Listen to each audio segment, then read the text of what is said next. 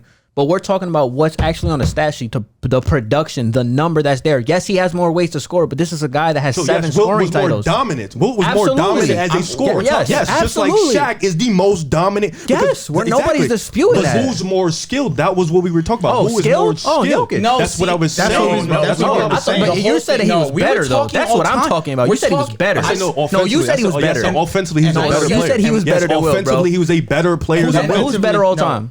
All time, obviously, Wilt is Wilt. Wilt. I'm obviously. arguing because See, I thought that's- you this said was- he no, definitely this said he was never better than him, was. bro. It's Because I was never never an doing all-time it. argument. Yes, it No, was. it wasn't, I said bro. Wilt What the hell? Chamberlain Wait, is wait, a- wait, wait, wait, Because he definitely said, I ain't gonna lie, Jokic is better than Wilt. Wait, All wait. ti- But Oh wait, my how did I God. He say? didn't say Wait, all if I would time. have Oh said, my wait, because gosh. y'all so That's wait, why I but hold was- on, listen. I'm If I explaining would, to you but if why. I would have said the Joker was better than Wilt all time, I would have never. Because after I literally That's said exactly Wilt is why top I 12 was all time. dejected That from doesn't this make that's sense. why we were doing that. doesn't That's even why make I'm sense. dejected, because No. my initial statement was we're talking as if Wilt Chamberlain isn't top 10 all And we said he time. wasn't top 10. Skill most of the But I time didn't put doesn't the matter, Joker in though. front of him, though. Skill sometimes doesn't matter, This bro. is how this conversation came about.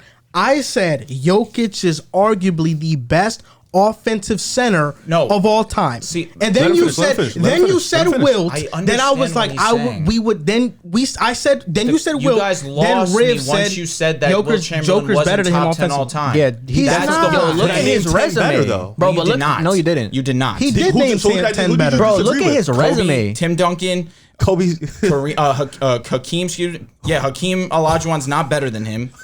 Yo, bro, look at his resume. That's all KD I'm is saying. not better than him. You're No, laughing I at said him. KD but wasn't top he 10. said KD. No, I said He KD was about to after say- 10. you- I said you KD about was to say- after 10. No, he I said didn't KD was say after. I didn't KD. name But you gotta KD my look at top his 10. resume, bro. Shaq is not better than him. Shaq is not better than Wilt. No, So wait, he's Wilt's a not. top 5 player to you. He's top 6, 7. So who's your top 5 real quick? LeBron, MJ, Magic. Kareem, Magic. I missed Bill Russell. I'm sorry. I would put Bill Russell 4. I put Magic 5. Probably Larry 6, Wilt 7. You put Larry Bird ahead of Tim Duncan and Kobe Bryant Yes. because of their all-time resumes, right? We're talking about Larry Bird, who No, was so- a because part of his one the all-time resume, greatest right? Evolutions of basketball. And what Tim Duncan and Kobe weren't? Yo, I was trying to they make. didn't- they- Yo, you can make an argument. I and understand. I Listen, wouldn't Larry do Bird it. and Magic Johnson saved Yo, basketball. I wouldn't do it. I wouldn't do it, but you could make a sound argument as to why Larry Bird's better than Kobe. I wouldn't do it because I don't think he's better, but Larry Bird has more MVPs. He has more finals MVPs. He averages more rebounds. He's a way better playmaker. He averages just about the same amount of... But you could do the same thing with Hakeem versus Wilt. Oh, yeah. I mean, I think Wilt's a top 5 center to me. You could do the same thing with Shaq. Wait, is Wilt a top 5 center to you? Kareem. Wilt is a top 5 center, I'm not bro. putting the order. Shaq. Kareem. Yeah. He's Wilt's top 5. All right, that's what we're debating. But I don't think he's top 10. You think it's crazy that Shaq is over Wilt? Not crazy, but I personally would take Wilt. The 2-time champion or the 5-time champion? But he also played in Or the 4-time champion. Bill Russell's era. Four-time champion. Yep. 4-time champion. 2-time finals. Bill Russell Shaq played in the golden era of centers. Shaq has 3. But we're talking about Shaq, who's also an all-time Shaq great. played against Patrick Queen. He played against Hakeem. He played against Karl Malone. He played David against Robinson. He played against David Robinson. He played against MJ. an all-time great center era. Take it easy. Like, That I didn't was say the golden Shaq's a era. top 10 player all Shaq's time. But I know. But I we're understand. speaking about Wilt versus I get Shaq. it, We're but talking about 2 top 10 Bill- players. And we're talking about Bill Russell, who's... Can you name me another center in that era? 4. It was Bill Russell and him. The starting five's all in the Hall Kareem of too. Fame. Kareem played against him. So where's Jerry West in your list? His He's numbers? top 20.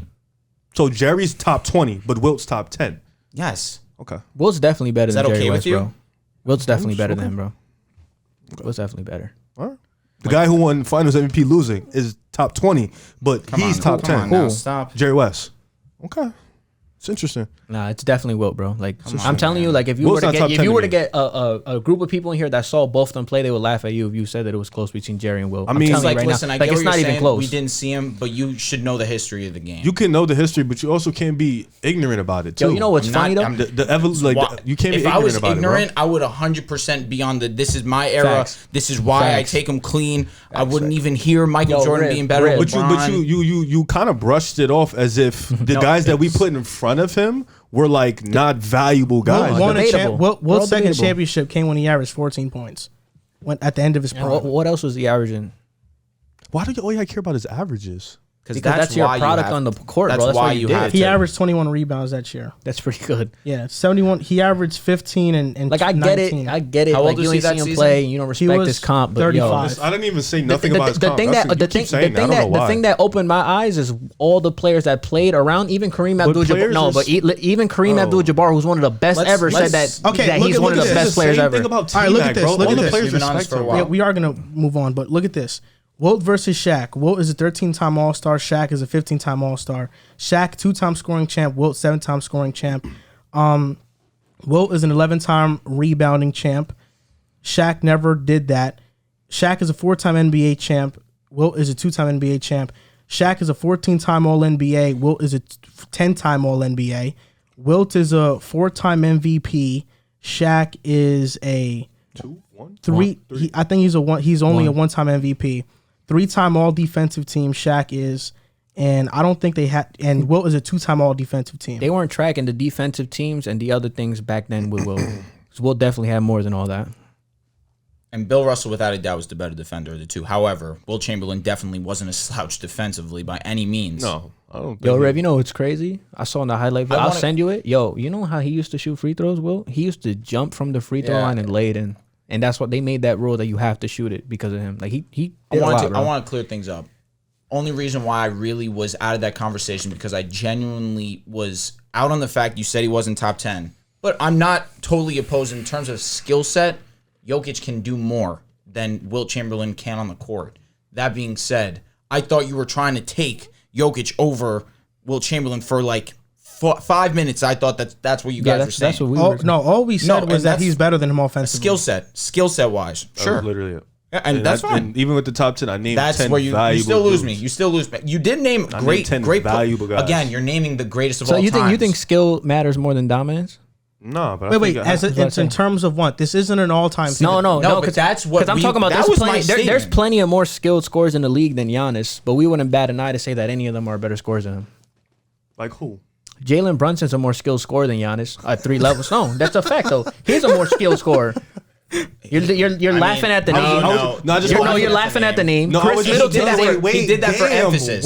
Chris Middleton's a more skilled scorer than him, but you would never say that. No, I thought you were gonna do somebody. I thought you were gonna do somebody. You want me to do somebody better? No, what you did was perfect. I was about to say, what you did was perfect. I thought you were gonna do somebody with the same production as Giannis, or like similar to production. You did a 14 points per game. That's no, why- but I'm talking about solely skill though. Exactly. We're talking about all Skill and time. production, like We're talking about all time. Westbrook. Okay, but Giannis averages more points than Jokic. Nobody would say he's a more skilled offensive player. No, than but that's Jokic. what I'm saying though. That's where like you could. That's where there's a fine line of Kevin things. Durant isn't in the conversation, at least historically, with the best scorers of all time, numbers wise. You're talking about cumulative numbers. Yeah. because he's missed a lot of time. Okay, he's But not anybody with with a those- brain- He's but not anybody with with a those guys. brain but knows he's a nobody, top five but scorer. Nobody doubts that he's a top 5 scorer to ever play the game, despite him not having this Definitely, all-time stats. definitely. So this was never an all-time debate, bro. I don't know where y'all got that from. This No, was it- just no, it was at one point. We look at it was. I'm just telling. when I he was just trying to mentioned the top highlight 10, but dominance between- could be better than between skills too. That's all I was trying to between highlight. Jokic and No, Wilt, for it was sure. never It was an never an all-time all-time debate. thing. It It was was never an who all-time has a better offensive skill set. That's all For it sure. was. It was. That's all it was. It It was. wasn't never an all-time debate. It was. The only thing I was trying to highlight is sometimes it depends on the argument. Dominance sometimes is over skill, sometimes skill is over dominance. That was my whole point of that argument. It's like too. Jokic is definitely more skilled than Shaq. You would never, ever in a million years That's the whole say point. that Jokic is better than Shaq. Okay. That's why You for wanted a to say second, something, but you I was didn't. having a stroke. No, But because now- y'all were, I know, y'all were you're right. talking about Wilt and then talk about his era. Nobody even said nothing about the people he played. Y'all were just No, you bringing up said you stuff. said Yeah, you we said never something said about it the was- No, I era. said I didn't see it, so I can't speak on it too Oh, much. That's was all I it said. him? Y'all were just talking about Bunny stuff outside that it. But then you didn't said matter. he wasn't top 10. I said because I had 10 valuable guys better. Valid. That's all it was. And all those it's 10 up for guys, debate. all those 10 guys. Nah, it's were really It's up for legit. truthfully up for debate though. Oh, I was just like, Let's get back into these awards. Yeah, about for real. Wilt. Most improved player for me, I'll go first, and my guy is Anthony Simons. I think he's the. But John Morant, it's got to be clear cut. No, I took a different route. I took a different route than John Morant. Morant because I think that's obvious. I mean, I think if you're taking somebody from Wait, the Memphis, sample? You think the sample size is gonna hurt him? No, I think if you're 'Cause taking he hasn't somebody played that much. Desmond if you're taking a guy from Memphis, I think it's Bane. I think we knew I John looked Morant at the was a star. odds-on favorites. It's definitely John Morant, which is why Isn't I he was. a negative 500? Yeah, something like that. Wow. Look, my MIP is Anthony Simons. He's averaging 17, 3, and 4. Last year was 8, 2, and 1. He's averaging 9 points more than he did last year. He's been awesome. Desmond Bane's Yeah, Riv. averaging 8 points, 8.7 points more than he did last been year. awesome. Riv. Anthony Simons is a guy who has had multiple 30-point games since they traded their most valuable assets at the deadline, and everybody's like, "Oh, why'd you get Justice Winslow and Josh Hart and all these guys?" They have been winning. They've actually been winning. I told you, Justice Winslow's time wasn't over yet. He still has something to prove, and he's still in the playing league? like it. Yeah, he's starting. No, I'm just starting joking, for the bro. I'm just Blazers. joking. He's so Anthony whack. Simons for me is the most improved player. I think by book definition, him and Desmond Bane fit the MIP criteria the most. John Morant definitely upped his averages, and he's now a superstar in the NBA. In my opinion, there's no doubt about that. But we already knew Ja was a star. When I think of MIP, it's a player. I agree. It's a player I agree. who didn't have the production and all of a sudden took the league by storm. I agree. I feel like that's Anthony Simons right I agree. now. Listen, I don't think John Morant should be the most improved player because everything you said is 100% We know how great he accurate. is. We knew Ja was like this, but he has vastly improved from last year to this year, For me- which is why I can understand why he is going to win most improved. Based off with your definition, take the league by storm. The production is there. For me, I'm sticking with my pick. Miles Bridges is the most improved player to me. That's fair as well. I think a guy who's improved in every facet of his game. They've given him the keys to be more productive on offense, and he's shown the loads. So I think for him being one of the best scorers on his team, him and LaMelo being that 1-2 punch, them having the connection, him stepping up on them for them on the offensive end. I like your picks. For me, Simons is just about the production and how How long he's played? Yeah, are they going to give him that amount of time and still give it to him? Desmond Bane is a really good pick. But for me, Miles Bridges, in Charlotte, being that he's playing with LaMelo, that helping him out, finally taking that next step and being that type of player. For me, it's Miles Bridges. I think him, if he continues on this pace, he should win most improved. I don't hate your guys' picks. I love Anthony Simons. The fact that he has stepped up as much as he has in the one of the most impossible shoes to fill in Damian Lillard. He's come in and he has been absolutely amazing. Miles Bridges is another one that's upped his points per game average by almost 8 points per game. I'm just going to give it to John Morant. The only other one that I would even consider would be Miles Bridges for sure, given the fact that he has drastically improved his offensive output, where his averages are down. It's because he's being relied on a little bit more. Excuse me, a lot of it more. He is definitely being asked to take a lot of the offensive load. But I look at John Morant averaging almost 8 points more per game. Averaging almost 7 points more per game, averaging more rebounds per game, averaging a little bit less assists, but marginally. And it's because he has to do more offensively, scoring the basketball. Memphis is one of the better teams in the Western Conference.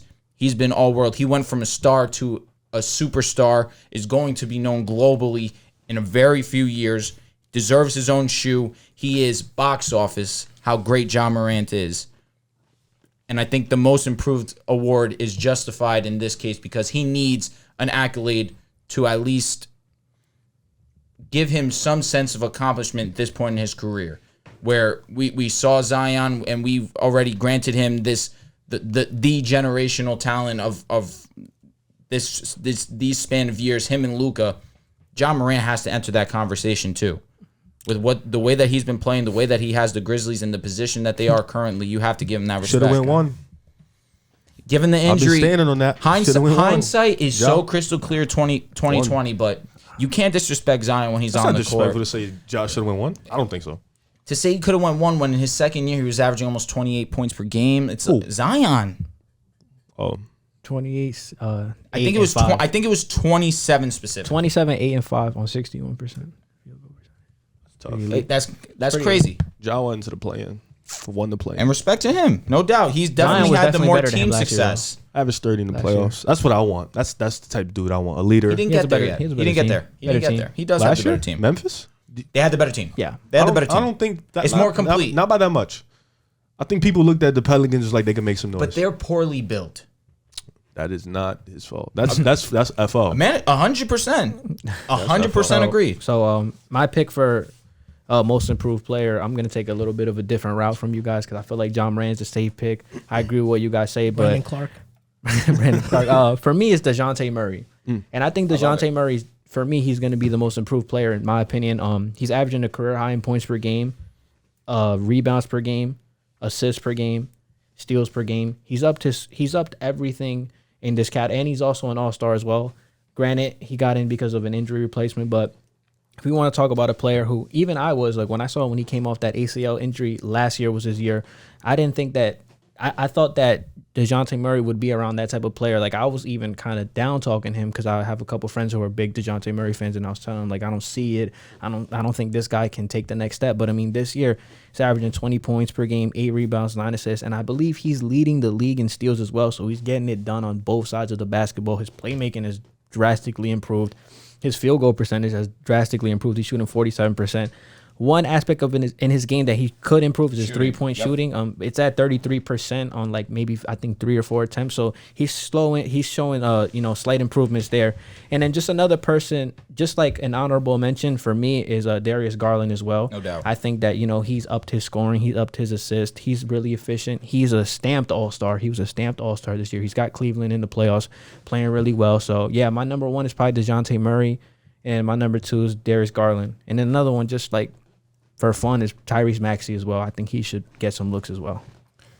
On to the next award, I thought DPOY. you didn't even go. That's crazy. I started it, yeah. Messed me up. DPOY, Defensive Player of the Year. I'm going with Jaren Jackson Jr. Steal a game, 2 blocks per game. The Grizzlies right now are 7th best defensive rating in the entire NBA. Leading the league in blocks in 2022. Total blocks too. He has 7 games of 5 blocks this year. The only bad thing about Jaren Jackson right now is that Jayshawn Tate and Jalen McDaniels are the only 2 players that have committed more fouls than him. So he still commits a lot of fouls, but when at the 5, he's holding opponents to 55% shooting at the rim. I mean, we're talking about people basically doing a coin flip when they're attempting layups on Jaren Jackson. That's just all-time great. And Gobert has missed time, so I don't think he's in the conversation right now. Draymond has missed time. Bam. He's not in the conversation right now. I think, to me, DPOY right now is between Jaren Jackson Jr. My boy. and Mikal Bridges. Oof, you're being very disrespectful What about to Giannis? Giannis. Oh, Giannis is there, too. I was going to say, he's being How very, did you forget him? Giannis, you know what's Yeah, funny? Giannis is crazy. Just to be real quick with it, Giannis's field goal percentage allowed in the paint is lower than Jaren Jackson's. Oh yeah, but he's not as cool as him. So Well, He's way cooler. By far and away. Jaren Jackson and Giannis, you're trolling. Giannis is a superstar. yo, Jaren Jackson is my pick for DPOY. that's a good pick. And honestly, let's be realistic. Draymond Green was running away with the DPOI before he got hurt. Let's just be honest. That's because he's the most valuable player on Golden State. No, that's dumb. But he was definitely the runaway defensive player of the year before he got hurt. Sucks that he got hurt. 4 games, that statement rang true when they were losing. They turned it around. Draymond definitely is the more valuable player on Golden State. I disagree wholeheartally. Oh my god, He's the heart and soul of the team. Stop. Just How stop. nasty would that team look if you take Steph Curry off that team? They look at them. Did you see them? That team would look They nasty. look disgusting. I don't know. Steph Curry Klay Thompson, they probably still number 1 seed. Steph They could Curry be still number has the highest plus minus in the league. Doesn't matter. In a down great year. lineups around In a him. down year. Huh? He has great lineups around No, him. that means when he's not in the game, they suck. When he's in the game, they're good though. That's what that means. That great lineup you're talking about still needs to run through him. What do you mean? He has Steph has an all-star starter on his team. He did And that an all-star. because of him. And Draymond. hate He has you. 3 all-stars. You ever notice He that has as soon 2 as Wiggins all-stars. started to play with Curry, he's all of a sudden a knockdown shooter? You ever thought about that? You didn't think about that. I definitely He's shooting 41% from 3. And now Oh, he's you mean hitting playing full with court. Draymond? He's hitting full court shots now in the All-Star game. Now all of a sudden he's this guy. Yeah. I agree. He got the Briscoe in his bag. No, he always had that. It just didn't go in. Wiggins would have done it playing with Harden too. DPOY for me is Giannis. I think Giannis is gonna Antetokounmpo. probably walk away with this award, and it's like you said, he's one of the best two-way players in the NBA. You know, like I said before, Is he best, or are you still going to hold on oh to no, Kawhi? Kawhi is still the best two-way player in the league when he's healthy. I'm gonna still hold on to that, I but agree. Giannis is right after him. Don't get me Embiid wrong. in that conversation also? That's He's hard. a great two-way player. He's a big. I don't really like putting bigs in there, But like AD was in that conversation because he's 2 more like years a ago. wing. You know, so that's why it's like he can guard the perimeter. Great two-way That's what I'm player. saying. That's very true. And Giannis he can guard the perimeter, but he's not amazing. You've guarding the always, perimeter. you've always He's always- fought back on that 'Cause he perimeter. really can't, like, he's slow solid on on his the feet. perimeter though. He's good on the You know why perimeter. though? He's It's not because his Kawhi. arms are massively long. That's the only reason. But in the paint, Giannis is unbelievable. Yeah. Like unbelievable. Like I said, all Draymond world. would have ran away with the award I if he agree. didn't get hurt. But now that he's hurt, it offers room for the Jaren Jackson in the world, the Bridges in the world, Giannis in the world to come in. Obviously, Gobert has missed some time, so he'll be up there because his numbers are ridiculous. But for me right now, Giannis being one of the best two-way players in the league, his defensive, like him just being a safety on that court for them, being that Ed Reed type of player in football, like for them, him being that rim protector, him being that help side defender. Like we said, he's not great on the perimeter, but He's definitely not a liability What on it he either. does on and that help side is just you can't ignore it. And No he's doubt. one of the best defenders. No in the doubt. league. For me, is Giannis. I think Giannis is probably going to win the award. He might go back to back winning MVP and DPOI On again. some Hakeem stuff. Yeah, you never know. But for me right That's now, tough. he's DPOI. I'm just real gonna tough. I'm gonna back. But I will jump on your Jaren Jackson is in fact cooler than Giannis. Yeah, and I'm standing with that. Cooler, like you guys know what cool means, right? Yeah, that's the definition between you and Joel. Joel's cool, you're not. Oh wow. I'll take that. That's fine. That's fine. But to backpack off what you're saying, I'm just going to give the numbers now. Less than 6 feet in the basket. His defensive field goal percentage is 50.6. The league average is 63.6. Less than 10 feet. His defensive field goal percentage is 49.7. The average is 58.8. He has been unbelievable near the basket. Giannis has been all world. The Bucks have been winning basketball games with all the adversity that they've had to face this season. He's held it down. He's being the best player in the league, at least this season. He's been fantastic on both sides of the court. You got to give it to him.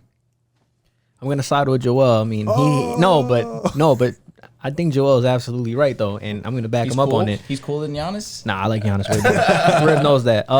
Jaren Jackson Jr. is leading the NBA in total blocks. I mean, I don't know if you guys know that, but he does. He's an elite rim protector. He can definitely defend guards well as well. I was watching tape on him from Thinking Basketball. How Yeah, he can guard guards, just not Steph. He can absolutely guard guards. He's definitely not a liability on that term. He's averaging a steal. Not Steph. Like Leading the by league in 3 blocks per game. Overall, opponents shoot 5% worse when guarded by Jaren Jackson.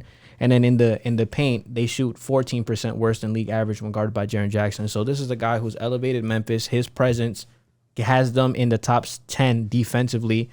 And, just the stats back it up as well. Even the eye test, if you just watch the games, although he does foul a lot, he's very active on defense. He's a great rim protector. He's a very good switch defender on guards. He's somebody that if we're on a defensive, like if I'm an offensive player and I got Jaren Jackson Jr. on a switch, I'm like, oh man, like, this is also not going to be easy as well. So you can't hunt him out. And Even just the numbers, the 5% worst when guarded by him, the rim protection is there. The numbers are there, are still 2 blocks a game, leading that in total blocks and blocks per game. I think that's very impressive. So for me, Jaren Jackson Jr., because Draymond Green got hurt, is the front runner in my opinion for this award. What's more valuable for you guys if you're building a team, a elite lockdown perimeter or elite rim protector? Rim protector. Rim protector? Rudy Gobert has shown that it might not be rim protector. I think elite lockdown defender, I would say. Basically, is what I'm asking is Ron Artest or Rudy Gobert? No, you gotta say Kawhi Leonard, bro. I mean, I could have said him too. Yeah, but say Kawhi Leonard. I would rather have Kawhi Leonard. Because, I mean, we But can't when has Kawhi disrespect- not had elite rim protection, though? That's true. That's true. Clippers. And Clippers, he hasn't. Clippers. That's pretty much it. When they go small, maybe. But I think Zubac is at least not elite. He's not elite, but he's good. Look what they do to him when they bring him out. When to they the switch perimeter. him, yeah. But like as a rim protector, Kawhi has 2 defensive player of the years back to back, right? Mm-hmm. But pretty impressive. in Toronto, he had Ibaka. Yeah, that was a Gasol. better. but That's do you a better. understand what I'm saying? Spurs. with He had Duncan. Yeah, but Utah and Gobert. yeah, When the Lakers went small and LeBron had to play the 5. What about like But guys like? the reason why the thing is, you can run Gobert off the floor. You can't do it with Kawhi. I can't That's why I think use Kawhi's that valuable. Gobert agree. argument. I think that's why I can't use that Gobert argument because Utah doesn't have any perimeter defenders. So let me That's ask true you- let me also. ask you, Drew, You think quick Royce question. O'Neal's a great defender? Do you think the same thing could have happened to Ben Wallace if he didn't have like Tayshaun Prince and Chauncey Billups? What Like I what don't they know. do to Rudy Gobert. Ben Wallace was super athletic. But what I'm saying is he Ben had Wallace he was had the all-time guys great he had the at guys to defense. lock up He did. in the front. So Chauncey he was did locked his up, job. bro. That's what I'm saying. Like, he had guys to lock Rip up in the Hamilton front. locked. You're that right. whole No That's team what doubt. I'm asking. Do you think like if Rudy Gobert was in a situation like that, do you Yeah. think it wouldn't hurt him as much? Oh, it would It definitely wouldn't. help No, him it out. definitely would help him. But in the sense of Ben Wallace, excuse me, he was super athletic. So I think that's what He was helped also him out. like Yo, 6'8", though. even Rasheed Wallace true. was a secondary rim protector for that team too. So they were just complete on all facets of defense. But to answer your question, I'd rather have Kawhi Leonard. You know, if I have a Luka, I agree. LeBron, a Kevin Durant going off, I'm not gonna put Rudy Gobert on them. The Let's rim keep this protector stacked. helps for sure, but you'd rather the versatility. I think what's most impressive about Jaren Jackson is that Versatile. he's a 4. He's not even like in the paint all the time. Isn't and he still 7 manages feet? to get these blocks. Like 6'11". He's 7 feet, right? Yeah, I saw him in person. He's a big dude, man. He's not a big. He's really like he He's doesn't play literally like a big. he's I saw He has him. a unique game. He's 7 foot. His arms touch his knees. And He moves He's funny in the just court, too. lengthy. Just standing. His He jump has a shots lot. for He's form is dumb lengthy. ugly. He's lengthy. He's thick. He's a. Just the way he plays is weird. You're a sicko. What are you talking about? This guy has a sick 6 man of mind. the year. Huh? 6 man of the year, right? Yeah, next up. Nah, actually, rookie of the year is next up. Pardon me. I thought we did that already. No, we didn't. Nah, okay. we We're spoiled- we gonna spoiled all it have at the same end. answer for pretty much. rookie and Well, 6 man. I know it. Except him. Yeah, I think 6 man is a runaway award. to Rookie be of the honest year, with Josh Giddey. Rookie of the year, you you. No, mean? 6 man of the year. I'm saying once we get to that, I think Oh, that's okay. a runaway award too. I mean, rookie of the year, it has to be Evan Mobley. Yeah. I think we're gonna But run past that. Josh Giddey's definitely 2. No, but we can definitely run past that. Mobley, rookie Yeah, of the year, definitely. He's probably gonna 100%. win it unanimously. Cates too. You know, we'll dig that. He's bouncing back. Give some respect to Scotty, but I agree. How about off night? Scotty just bricked floaters. I don't care. He's not in this conversation. Yo, for shout me. out to because he Bones bricks though. floaters. Yeah. That's In the why. All-Star game? Come Yeah. on now. Yeah, it looked bad. Show him some respect. It looked didn't matter. Who else bricked with him? Somebody else bricked floaters too. Tyrese Maxey. They're both trash. Shout out to Bones, man. Busy Bones. He got locked by Jay Sean Tate that He'll one time. cook him. Jason Tate's good though. Jay Sean He's Tate was strapping him. 26, bro. Can you stop with the age? So He's in what? a Rising Stars game at 26 years old. All right. Like, not even like he's a good player. But Yeah, they come were on, saying bro. that. They were saying that that's the grown man at the YMCA. Yeah, that like, they lock up the That's kids. literally Nah, that's funny. like as shout out to hell. Jay. Like he'd be like a really good player in the championship He's team, but strapped, though. he's a grown man in a Rising Stars That's game. funny. Like come on, Oh bro. my God. Nothing's 26 worse years than old. Pablo You know what? Prigioni being 33. Can we as a talk rookie. about the Nothing's Rising worse than Stars that. format for a second? Did you like it? I did like it a lot. You get what 3 games, and each game's to 50. It's very competitive. Yeah, it's more. Early- It was definitely more was competitive. definitely- I like more to see competitive. the G League talent too. Each team Yeah. had one G League member. Dyson Daniels. He played pretty well. It was to 50. I thought the last game No. was to 25. Last game was 25. Was it to 25? Yes. I saw the first 2 were to 50. Because to equal 75, the 75th anniversary. That's why they did that. That makes No, that's sense. really why they no, did that. No, that makes No, perfect I sense. agree. No, I he's just smiling at didn't him. know Oh. it. I didn't know they did it like yeah, that. that's how they honestly. did it. So I didn't 75th watch the anniversary. Rising Stars thing. I watched the Cade game. I watched the first 2. The last game I did not watch, unfortunately, but I did You were love the pissed drunk. format. I was. Bro, I was tweeting. But was. from the looks of it on Twitter, people like the new was format. It's made it competitive. You know what was kind of whack to me though? that when they were like replaying the legendary moments, I could have went without that. Like they were making like the Ray Allen threes and the Magic Johnson sky hooks. I hate the sky hook. Looks all funny. It's like I would have just left that, but the format, the bracket, the two teams playing to 50, I like that. But that whole other legendary stuff, I could have done without that. Did you guys watch the T-Mac versus AI? Yes. Versus. I watched a little bit. I did. Yeah, Allen Iverson's my favorite. AI player. was definitely off like 12 bottles of Henny. Bro was geeked. He was dumb, bro. He was lit. Like I was like, damn, AI. He was mad. Whose highlights are better? AI clean for me. I think so. I think it's clean, but T-Mac has some ridiculous highlights. I think AI. You got to put somebody else up against AI, like Kyrie or something, because AI highlights ridiculous. They're some of the craziest things. Maybe like a dunker or something. Cause LeBron's highlights are sick. Yeah, you like AI is a tough dude. Like I don't know his highlights. You really disrespect my boy's handles. Oh, LeBron, Mr. God. Shit trash, bro. They'll fuck you three. That should be hidden. If he hit it, shit trash, bro. Next award, Sixth Man of the Year. You go first because I feel like you're gonna have a different answer to everybody over He's here. a controller. Tyler Hero. This is a lock. Oh, okay. This is the lock. Definitely Tyler Hero. Everybody 100%. has Tyler Hero. Can we get an honorable mention? If you want, I don't have one. Kevin Love. That's honorable mention. Yes, that was gonna be mine. That was gonna be mine. Damn, you got me. But I feel like I'm gonna go with Kobe White. Good one. You are so funny. Why? You are so funny. Why is he funny? He's averaging 14 off the bench. No, Why he's is he funny going with because Kobe White? you hated on Kobe White. I told him that the other day. Yeah, you know what's crazy about that? And I get so mad about it. I hated Kobe White because I didn't want him to be our starting point guard for our franchise. And I always used to say he's a spark plug. Like he's a scoring guy. He's a off the Marcus bench. Thornton? No, no, like he's not that. But I always said he was like a spark plug. I never want him to be the starting point guard for our team because he's not really a point guard. But people just ran with it. I just hated him. So Not because I saw when you tweeted once, you're like, if we draft Kobe White, I'm done with this franchise. That's literally what you said. Because we're about to draft him to be a point guard for our franchise. It's like, bro, no, he's not that type of player, bro. But Coach of the Year, last award. Can I go first? oh, shit, Yeah, you can go if you want. Go ahead, you go first. Yeah. No, I'm about to say. You can answer it. Don't. This dude was like, yeah. So we did all these start of the season predictions, and I predicted Eric Spoelstra to be the Coach of the Year. Right now, he's got Miami sitting at number one. Two are idiots, bro. Yeah, they over here laughing. No, it's my own fault, bro. Nah, it's because Joel exaggerated. He said that you were like, yeah, like you didn't do that. You were like, yeah, bro. Like he was making that voice. Nah, because I saw you. His smile He was ecstatic as over hell, here. though. Like, you said Spo? Yeah, I definitely think it's Spo. Word. I mean, he's number one in the East with all the injuries he's had to deal with. His starting big three, I guess, Bam, Kyle Lowry, they haven't really played much, and Jimmy Butler, they haven't really played much together. You have guys like Gabe Vincent, who's looked good off the bench and looked good in that, on the floor. You have Max Strus, even though he showed flashes last year, getting more of a bigger role this year. And then Yurtseven as well, off the bench, rebounding as well. So, I mean, Miami's had a lot to deal with, and the fact that Eric Spoelstra was able to manage all of this, despite having three of his best players not on the court at the same time, is definitely amazing. Defensively, although they're not number one, I think that they are the best defensive team on paper in the NBA. And I think once the playoff comes, it'll show out. It will show to that standard as well. And look at them; they're number one in the East right now. He's doing what he's doing with all these injuries, They're a half game and he's up. got it done. So what time I wait before you try to violate? I wasn't even gonna violate. I mean, you can't violate Eric Spoelstra. Yeah, I was about to say that's bad picks. No. Wait. I thought that was a phenomenal pick. No, wait. Who was your Coach of the Year before the prediction? No. He's gonna say Ty Lue. No. I'm not. I'm stunned. Yo, I'm actually like really interested. What do you ask me? Who was your Coach of the Year coming into the season? Who did you pick? Kerr. Steve Kerr? Oh, you picked Rick Carlisle.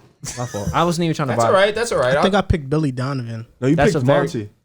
It probably was one of the two. Well, they're all great picks. So go ahead. Oh, right now it's Billy Donovan. Billy Donovan is the coach of the year. Disagree. Homer. Let me tell you why. Because you mentioned it. We have Miami and Chicago for the most part. We have the same things. Injuries. We missed a lot of our top guys. Lonzo's been out for 6 to 8 weeks. Caruso's been out for 6 to 8 weeks. Zach LaVine has been in and out of the lineup. Even when he's in the lineup, Javonte Green he's missed been time. hurt. Javonte Green missed time. Kobe White missed time. You know what I'm saying? Like we just missing dudes, man. Tony Bradley's missing time. Oh God, I don't care if he He tried to missed. play John Morant. You already said Pat Will's out for the season.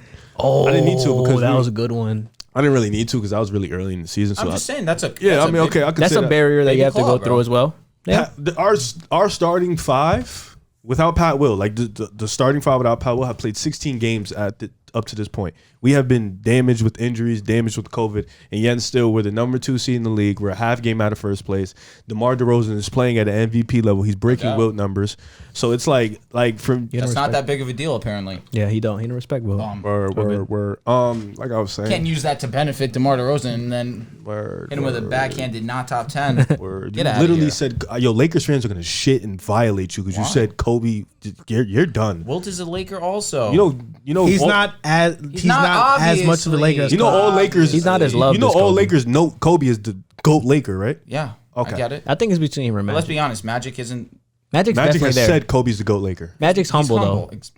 You never mind. Magic has cost a lot of players the greatest of all time on many occasions. For me though, it's Billy Donovan. All the injuries, the same thing. He definitely has, bro. The same He thing said Kevin Durant you was saying the was Eric Spo. For me is Billy Donovan. All the You're same wrong, things, though. injuries and all that side. Half game out of second place, and we're still gonna be missing guys up until March. And it's really lit. just been DeMar and Vooch lit, out that's there lit. doing their thing. So for me right now, it got to be Billy Donovan. That's And lit. we're a new team. This is like a new formed team. You know, pick, with good Miami, pick. they've been together for the most part. You know, getting Kyle Lowry, obviously PJ Tucker, but Jimmy Butler, Bam, Tyler Herro, Spo, they've been together. So for this is a new team, new environment, and Billy's been great.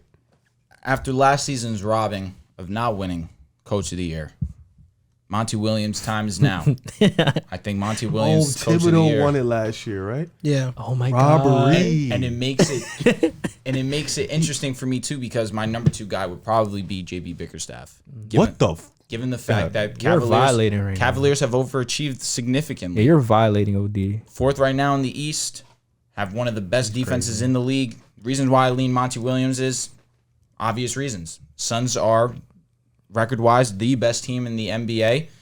Top 3 in offensive rating, top 3 in defensive rating. That's literally why Thibodeau got the Coach of the Year. I get Not it. offensive rating. No, because he overachieved. Monty, I mean, the Suns. Monty's about to win 60 games, bro. They thought the Suns No, I'm were a not fluke. talking about Monty. I don't know what you're talking about, bro. He's talking about Monty. No, he said JB. I'm talking about JB Bickerstaff. He Oh, I said thought because he your pick was overachieved. Monty. No, my but he pick said was after Monty. JB because he overachieved. And I'm saying Thibodeau won because he overachieved. I mean, it was a Knicks, and that's though. exactly what I said in my analysis. I said number 2 for me would be JB Bickerstaff, given the fact that they are overachieving from what people had initially had them ranked. But like I said, top 3 offensive rating, top 3 in defensive rating, best record in the NBA. Monty needs this award. That's fair. Make up for last year. I think it's easily Monty Williams. I really do. It's on pace to have the best record in the NBA. The Suns have won on an 11-game win streak and a 7-game win streak. They're 18-1 in their last 19 games. And I feel like for some reason Monty Williams is being discredited because of how healthy his team has been and because of how much turmoil he hasn't had to deal with. You look at Billy Donovan, injuries, Eric Spoelstra, injuries, Ty Lue, injuries, JB, he overachieved with the roster. I don't care about any of that. Monty Williams is the best coach this season, without a doubt. What he's doing with Phoenix, what he's done with Phoenix year after year has been amazing.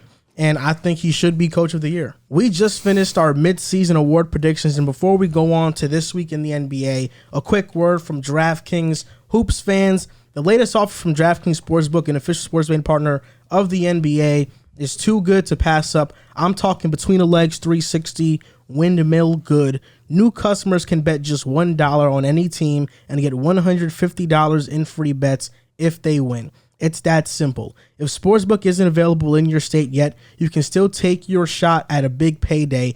Everyone can play for huge cash prizes with DraftKings daily fantasy basketball contest.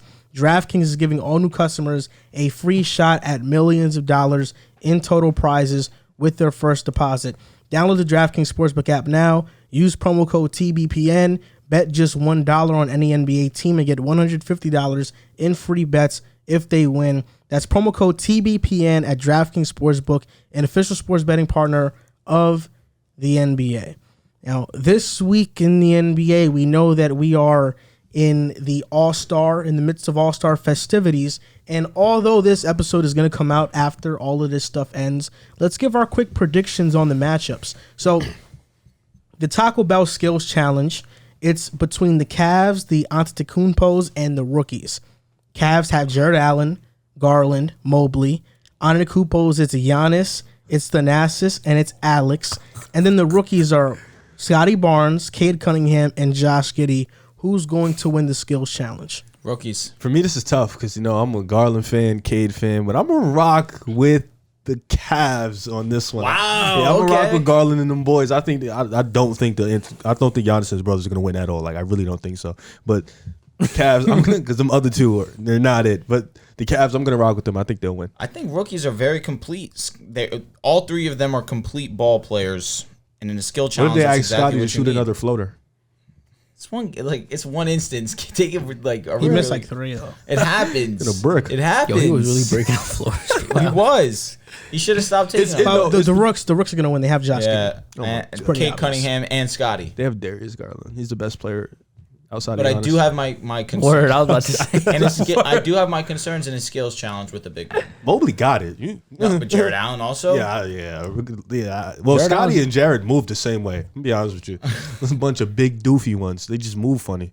But I got the Rooks. Who do you have? I got the Rooks too. Yeah. Now the 3-point contest: Desmond Bain, Luke Kennard, Zach LaVine, CJ, Patty Mills, Cat, Fred VanVleet, and Trey Young. Who's gonna win this one? Homer, Zach. Man, I'm leaning Zach too. It's either I think this is a record if he wins it. Like he didn't win everything or everything it's- but. He won a skills challenge too. I think that's the one thing he has to get because here He he got can the get dunk that, contest. though. Yeah, I got Zach. Homer. I got Desmond Bain. I like it. Who you got? Although he did choke it up last night when he was doing the event with Tyrese Halliburton. He hit the one that mattered though. That's The facts. deep He one. definitely did.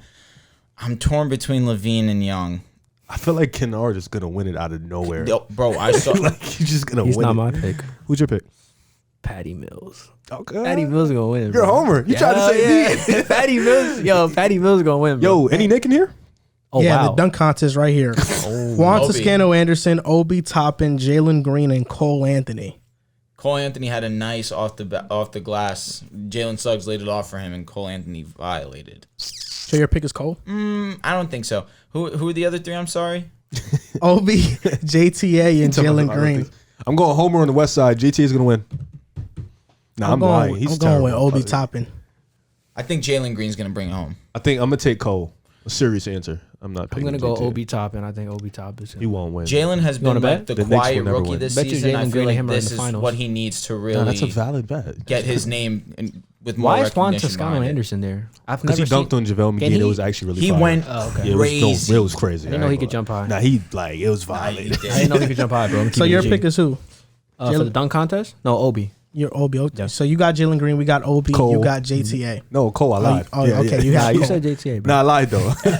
Before we go on to this week in the NBA and give our storyline something we want to share, just real quick, I want everybody to reiterate their award predictions. Will do. So these are our midseason awards. For MVP, I have Chris Paul, MIP, Anthony Simons, DPOY, Jaren Jackson Jr., Rookie of the Year, Evan Mobley, Sixth Man of the Year, Tyler Hero, and Coach of the Year, Monty Williams. So for the MVP, I got Joel Embiid. For the MIP, I got Miles Bridges. For the Rookie of the Year, I got Evan Mobley. For the Coach of the Year, I got Billy Donovan. For Sixth Man of the Year, I got Tyler Hero. And Defensive Player of the Year. Oh, pardon me. Defensive Player of the Year, I got Giannis. All right, so MVP, I have Giannis Antetokounmpo. For Defensive Player of the Year, I have Giannis Antetokounmpo. For Sixth Man of the Year, I have Tyler Hero. For Most Improved, it's got to be John Moran for me. Coach of the Year, it's got to be Monty Williams, #1 team in the West, best record both Eastern Conference and Western Conference. And that's it, I'm pretty sure, right? Yeah, I think so. Yeah, I think All right, it's here we it's go. Rookie of the Year. Did you say that? Yeah. Rookie of the Year, Evan Mobley. Okay. sure. MVP for me, Joel Embiid. Most improved player for me is DeJounte Murray. Defensive Player of the Year is Jaren Jackson Jr. Sixth Man of the Year is Tyler Hero. Coach of the Year is Eric Spoelstra. And Rookie of the Year is Evan Mobley for me. My This Week in the NBA is about DeMar DeRozan. He broke Wilt Chamberlain's record for most consecutive Y'all games with hating 35 plus on Wilt points Chamberlain. on 50% or Yeah, better that was, shooting. That was messed up of him. He should have known that. He should have known that. He has made 100 more mid-range shots than the second closest player, which is Devin Booker. Facts. I mean, DeMar DeRozan has been flat out amazing this year. I'm actually very disappointed you didn't pick him as your MVP. Even if it was maybe a homer pick, I would have expected that case. out of you. But then Strong again, case. you're not a real Bulls fan and you don't really support your guys. So you should have done it, but you didn't do it. And that's why you're... I love how we all call him out when the realest fan here, Is outside me. of myself, Yeah. is JC. You know what's crazy about? What's the realest hold on, fan? Jay. About what? About Sticking with. exactly. Oh yeah, okay, yeah. You know what it is? I don't like to be a homer because I don't want to sound dumb. And you know, with you, Oh wow. with the way I'm you, gonna stay out of this one. The way The you, Knicks Thursday. the way you like to do it is you like to be a homer with the Knicks, and then when you're wrong, because you know you're gonna be wrong. Oh, I'm just biased. That was just a fan pick. I really didn't mean it. With me, I don't like to do that with my team. Yo, you know, I didn't know I you was know gonna what be this wrong. man said to me one day, and it was the funniest thing ever. What? But I'm he not getting legit involved. said this to me. He said, "Yo, I never." I'm laughing because it was too funny. He said, "Yo." He said, "Yo, I never really believed in Sam Darnold." He's like, just the Jets and me being a fan, I forced myself to believe That's what in he him. does, bro. He forces himself to believe it, and then when said, he's "I wrong, forced he's like, "Bro, I was never really on the train." I forced myself to believe in him. Yeah, like, but Nah, you, that's Sam Darnold. That's a fact. That's actually happened. Yeah, But that was I wanted hilarious. Josh Allen before the draft. it's cool because I remember that. DeMar did that, but he also did something else. So I didn't, you know what I'm saying? You didn't really steal mine. You just piggybacked off my team because the Knicks have nothing new in the NBA consistently. So, Chill, you could say that they blew a 27-point lead. oh, they off do of the that Nets. religiously. It's No, not they did it nothing 3 new. times in the Yeah, last it's 7 games. Nothing new. Jesus Christ. For me, we're gonna. 20 plus 3 times. Look, he didn't even know, Mr. Homer. No, I don't watch in the Knicks last anymore. last I 7 watch games. I every think he Bulls blew game. 3 20-point Oh, leads. wow. It's an NBA record. Wow. For me, DeMar DeRozan, 8 straight games of 30-plus points, That's impressive. tying the GOAT, the greatest player of all time. You wouldn't probably agree, but you're dumb. Michael Jordan. Michael Jordan, tying him and doing that in a Chicago Bulls jersey is just incredible because we know what type of scorer MJ is. He was the real legendary He's mid-range. OD. He was the real legendary mid-range He's assassin. OD. So the fact that DeMar did that, tying MJ, he's on a different type of level. So we got to give him credit for him. Breaking Wilt and MJ, tying MJ in the same month is crazy. So shout out to DeMar DeRozan. Keep leading us to the charge, baby. All right, my news is all going to be LeBron based. Of course it is. It's what you were going to say something. No, go along ahead, those go ahead, lines? go ahead. All right, bro. I'm sorry. No, you go. You go. So first things first. LeBron said that the GM of the Thunder Yep. Oh, this was Pressy crazy. is the real MVP. He drafted KD, drafted Russ, drafted Harden, drafted Josh Giddey. It was a question asked about Josh Giddey and his greatness, and he said Josh Giddey's been great, but Pressy has just been at a different level. And this is basically about him making these draft picks, but then LeBron earlier was quote tweeting a tweet that said that the Rams GM has a shirt that says F them picks, because he basically traded away every single draft pick to get the team that they have now. And LeBron said, my type of guy. And this is with the speculation of people. So is he contradicting himself? Yes. LeBron definitely Yeah, is. he definitely I was is. about to say. Because, but in my opinion, this is how I took that tweet. F them picks is basically what they did to get Anthony Davis. It's just ironic that now at the same time the rumor was that Russell Westbrook and a first round pick were going to be traded for John Wall. At least that's what the Rockets wanted in order to do that trade. So it seems as if LeBron's saying, forget about the pick. Let's trade Russell Westbrook. Screw that pick. Let's get John Wall now. That's what it seems like. But I feel like now he's saying this to try and save face to a degree that he's not trying to throw Russell Westbrook under the bus. He's trying to acknowledge that Yeah, this he messed up. this GM is fantastic at making picks, and that's what you can do if you have these draft LeBron picks. definitely messed up. I thought you were going to allude to the fact that he left Harden off the list. He named all the best No, Sam Presti picks and didn't name I James thought Harden. he did say Harden. In No, the he list. did. He did not. Really? Yeah, Wow. people think People that were there's making an it a big internal deal. beef about it. Really between them. Yeah. interesting. I don't know why LeBron would have beef with Harden. Maybe it's because him and KD are boys, but I don't know. I don't He's understand. cool with KD. Yeah, they're No, good yeah, friends. that's what I said. He Well, my This Week in the NBA also has to do with LeBron, but this was something that came out a couple hours ago. A reporter asked him, All-Star games in Cleveland, would you ever rule out a coming home party for the third time coming back to Cleveland? And his response was, the door is not closed on that. So I think that's pretty amazing. Cleveland has a pretty nice team that's built right now. Obviously, young players. They got Evan Mobley, Darius, Jared Allen. They got Karis LeVert, Isaac Okoro. Karis Good LeVert. coach. He's not young, though. Facts. But He's yeah, whatever. yeah. Well, by the time LeBron would go there, he'll be like 28, 29. But I think that was like you said, LeBron says a lot of things that I don't think he really means as bad, but then just he gets taken out of twist his context. words. He probably I mean, means it at the moment. LeBron said that the Cavs have 3 All-Stars: Darius, Jared, and himself. Mm-hmm. But he also So he did put himself say in that mix. he's going to play wherever Bronny plays. So if He Bronny's did. not He in also said that Cleveland, also. Do you think there's ever a possibility like it could happen next year or the year after where he forces his way out of Los Angeles? It's not impossible. Cleveland's going to have to give up a lot, though, You think so? for For LeBron. 39-year-old LeBron? This almost like a rental. I don't think. LeBron's top 3 in scoring right now. He's Cleveland- still worth a lot. No. I get it, but give up a Cleveland lot. will not trade for LeBron. If LeBron goes, it's because it's a free agent decision. Yeah. And he's not a free agent until 2023. He'll be 39. Yeah. Any team that trades for him now and gives a bunch of assets is really dumb. It's I know that LeBron's still playing at a high level, but like No, LeBron's still elite. you have to know he's like 2 years away from retiring though. Yeah. You know what I'm saying? Like No, he's not retiring until Bronny gets here. He's made that. Yo, we're very not going clear. to front you. He said his last year is going to be with Bronny. Yeah, his last year, Yeah. Bronny's his rookie year. It's crazy because I said the other day, like, this is a little off topic. I think LeBron as a 40-year-old could dead average 23 to 25 points per game as a 40-year-old. That's just something else, though. you know, Pretty lit. it's funny that you mentioned that. MJ did it. It's funny that you mentioned Yeah, he that did. stat about the Knicks. I didn't even know I knew they blow leads, but I didn't know they blew that much in the last 7 games. Yeah. You know what's funny is that before the season, everybody knows that I was high on the Knicks. I said they would You be were the third very seed. high. They'd be third in the East. Obviously I think wrong they're on that. 13 now.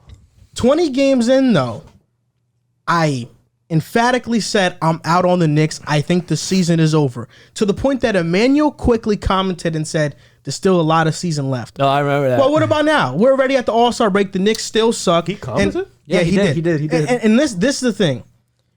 That I hurt him. remember 2012, 12-13 season, the Knicks win 54 games. The very next year, they win 37. Last year, we exceed expectations. We're the 4th seed. How many we games did you win last year? 41 games in a shortened season.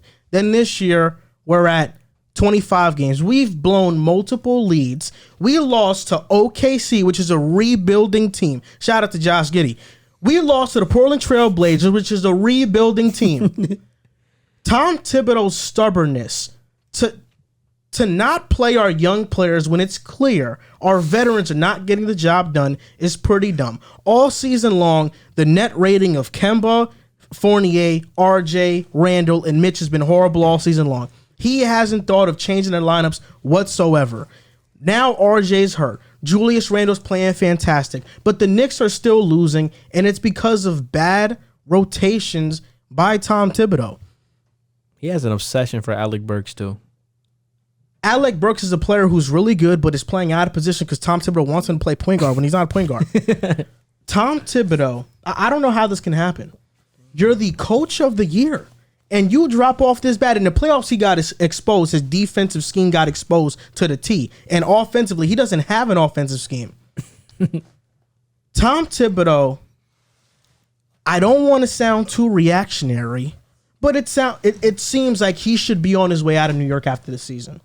Minnesota hung on to him for too long. And because they hung on to him, because the Timberwolves hung on to Tom Thibodeau, he was the one who made the trade for Jimmy Butler, giving away Zach LaVine, giving away Lauri Markkanen, who at the time, the 7th overall pick was turned into Lauri, he's still a good player. Minnesota tore apart a young core of Cat, Wiggins, Zach, and Lauri because of Tom Thibodeau.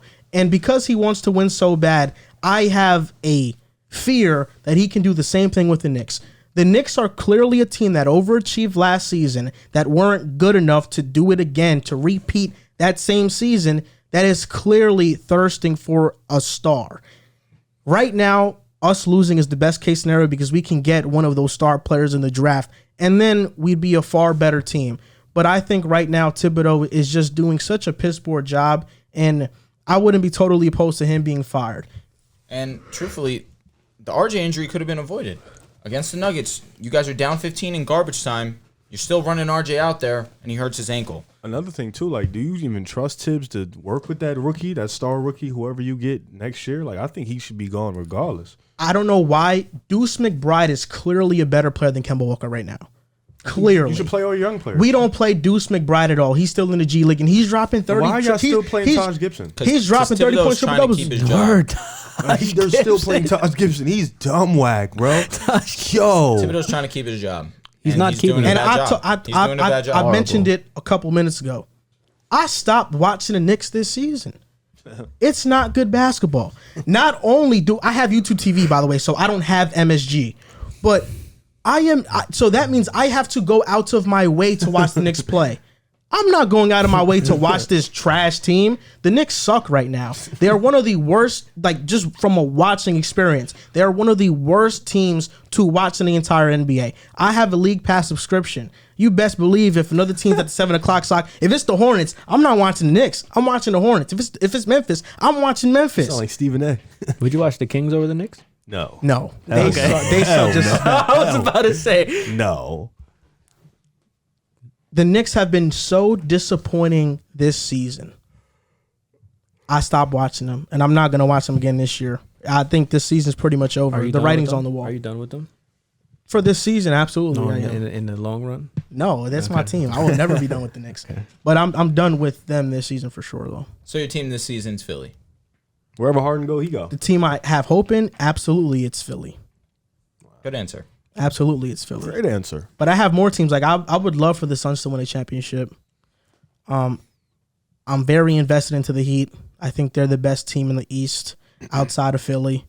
Yeah, I like a lot of teams. How many teams do you want to win the championship this year? Just LA? My Lakers are done. Well, I'm just saying, like outside of them. I got it like 3. Listen, I've supported the Bulls. Shout out to you. 100%. And Milwaukee. That's really it. Me, obviously, outside of the Nets, I would like to see Phoenix finally get one, to see Chris Paul get a ring.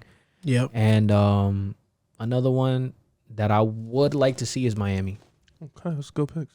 Very good, strong picks. Mid-season playoff bracket. And we're doing it as is right now, right? That's As lit. of today, let's rock. That's really PJ. cool. As of today. 1-8. So we're doing a playoff bracket. The first matchup is the Heat versus the Nets. Yes. Yo, that's cool. That's cool. Oh, So the You're on Heat, my team now. Ben Simmons is playing. the Heat versus yeah. the Nets. that we're would be we're crazy. talking about fully healthy. The Yeah, Nets yeah, have yeah. KD, Fully Kyrie, healthy. Ben Simmons. Who wins this series? Yo. Nets This in series 4. is amazing. That would be an insane series, but I'm taking Nets. I think the defense, Ben Simmons alone, he's going to play defense. He can guard Jimmy Butler. They have Kevin Durant. They have the spacing. They have the shooting. The Heat, for all their great defense, Jimmy Butler hasn't been that clutch player he's been since going to Miami. He's been struggling. Like his three-pointer looks like it's just gone. 21%. Yeah, his clutch shooting hasn't looked great, and they need him to be that guy in the closing moments in the fourth quarter. And I just think matched up with Kevin Durant, I don't think he can do it. So I would probably say the Nets in 7 or 6. My biggest fear for the Miami Heat is offense. And like you said, Jimmy Butler has been playing really good this season, but in crunch time, he's been struggling. Offensively, he's been relatively consistent. His game's not predicated around the three-point line. We know that. He gets to the basket. He's a good playmaker, plays too. that. He is a fantastic playmaker, without a doubt. I just look at what the Nets could be with Simmons, Kyrie Irving, Kevin Durant. That three-headed monster, the way that Ben Simmons is now surrounded with shooters on his squad, and he's not going to be asked to play or have as significant of a role on offense, it's very intriguing to me. True. I think I'm going with the Nets, and I say it's a 7-game series. It's going to be a fantastic one. I got the Nets in 6. Obviously, I think these trades really helped our team. You guys allude to Ben Simmons, to the Kyrie Irvings, to the Kevin Durants. Great players, obviously. We got the defensive stopper. We have 2 elite offensive players. But just our floor spacing in general, you got Patty Mills who's shooting 43% from the field. Seth doubt. Curry's a 40% three-point shooter. If Joe Harris can come back, the verdict's out on him coming back if he can. That's another 40% three-point shooter. KD's close to 40% at 38. Kyrie's a routine 39% three-point shooter for his career. So this is a team that can play to Ben Simmons' strengths. You know, No you doubt. can run a small ball 5, and Ben Simmons can realistically have a one-on-one. The second somebody helps you, kick it out to a 40% three-point No shooter. My only problem with that is I think if they go small, they're going to put Bam on Ben. Yeah. And Ben can't go one-on-one. Well, in my opinion, I don't think he can go one-on-one I don't with consistently. He definitely can't go one-on-one with Bam. But then I think Kevin Durant, Kyrie Irving win their matchups. As Oh, well. yeah, they're gonna So win their I think the matchups. Nets would win in 6 games. This would suck that Miami would have to play the Nets because it's just not an ideal. That- You're the number And I'll one say seed, and this you have also. to play a healthy Ben Nets. is going to play like Draymond. That's tough, though, because look at Miami. You got Jimmy, I'm not saying he can lock Kyrie, but Jimmy's a good matchup for Kyrie. Good defender. PJ Tucker's a good matchup for KD. All Bam can do is just help. Like Ben has to really be a little bit more aggressive because Bam is a great help side defender. He's also a great one-on-one defender. So that's like a really tough matchup. Or even if they want to switch Bam on KD and Jimmy helps on Ben, either way, I feel like that matchup perfectly fits Miami. That's too many scores on the Nets. That's my only problem. Yeah. I agree with you. Offensively, I think Miami is fake a little limited. I think their best all-around pure scorer is probably Tyler Hero. He's probably, but even then, to match the firepower with Kevin Durant, Kyrie Irving, I just don't see it happening. I got the Nets in 6. That's the only team, because you know how I feel about the Heat and the Bucks if they play. This is going to be an interesting prediction. We're still betting on that. I mean, y'all about to lose. The Heat about to lose y'all. Oh, then all bets off. It's only if they played. Yeah. Okay, they're not going to play. Bye-bye. This is a bad matchup for the Nets. I think them being the 8th seed, if they go up against Miami has not ideal. The PJ. Wait, we get Kyrie for road games now, right? Like you get Kyrie. Kyrie's about to be eligible to play home games. Well, even then, it's in Miami, so you still get him. Yeah, so regardless. Well, he's saying fully healthy. The Miami Heat. You say fully vaxxed. The Miami Heat have a KD stopper in PJ Tucker. Oh my God, he's not a Kevin Durant stopper. Please they had stop. Jimmy Butler, who he can do a great job on Kyrie, maybe even Kyle Lowry. I still don't trust Ben Simmons in the playoffs, especially against Miami, who can. They know his tendencies. They know how to scheme up against them. It's gonna be a Kyrie and KD show for you guys, bro. Early, but I just for them too. I see Miami with having more depth. They are more fluid as a defensive team. They're focused. They are the first team. They are the best. They are the team with the best record in the Eastern Conference. This is with all their injuries. They have the advantage in coaching. Definitely. This would be a horrible matchup for the Nets, and I am just not sold on how they are going to look like yet. I know that ideally they, best case scenario, I have a picture in my head of how they would look, but Miami is just too locked in. The continuity is there too much. This reminds me a lot of last year when the Suns faced the Lakers in the first round, and people picked the Lakers, myself included, because they had more talent. I think Miami is just a better all-around team. The chemistry is there, and that's why I think they would win that first match. How many games? Heat in 6. I think Heat in 6. I think that'd be a dogfight regardless, man. That'd be crazy. Bulls versus Raptors.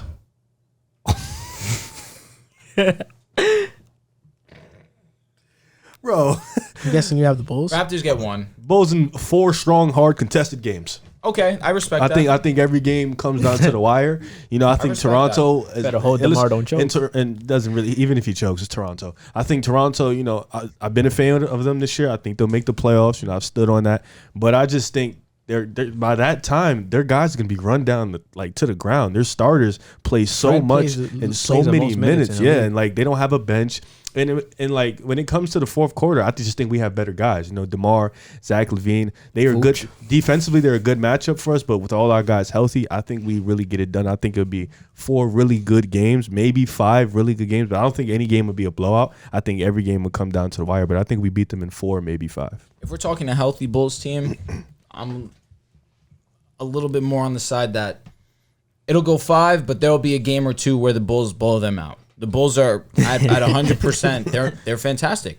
You have Lonzo, who's missed a lot of time. Caruso, who's missed a lot of time. Those two are so great together on the defensive side of the ball. And missing that definitely hurts, but it hasn't hurt the Bulls too badly, given the fact that they've just been continuously winning, given all the adversity that they've had to face. No Levine either. A healthy Bulls team wins this series swimmingly. I will give the Raptors the respect of 1 game, but no more than that. I got the Bulls in 4 for obvious reasons. Bulls have, on paper and factual this season, the best duo when they play Zach and DeMar.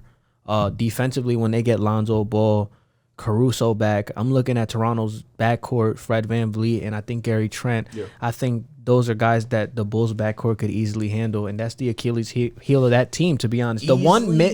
Yeah, Fred is nice. Fred is nice, but I trust Lonzo Ball on him as his primary defender. And then after that, I trust Fred plays 38 minutes a game, so he's gonna have to see Lonzo Ball. Lonzo Ball goes to the bench. Caruso, then it's Alex Caruso. Then it's Ayo. It's a lot of bodies to throw at him. I'm not. And Gary Trent's a great scorer, also. Great scorer. He's a good scorer. He averages 19. He's a good scorer. Yeah, okay, I like Gary Trent. Zach clears. Oh my god. The only matchup that I would potentially be Why? I would potentially be worried about is, I guess, maybe the front court.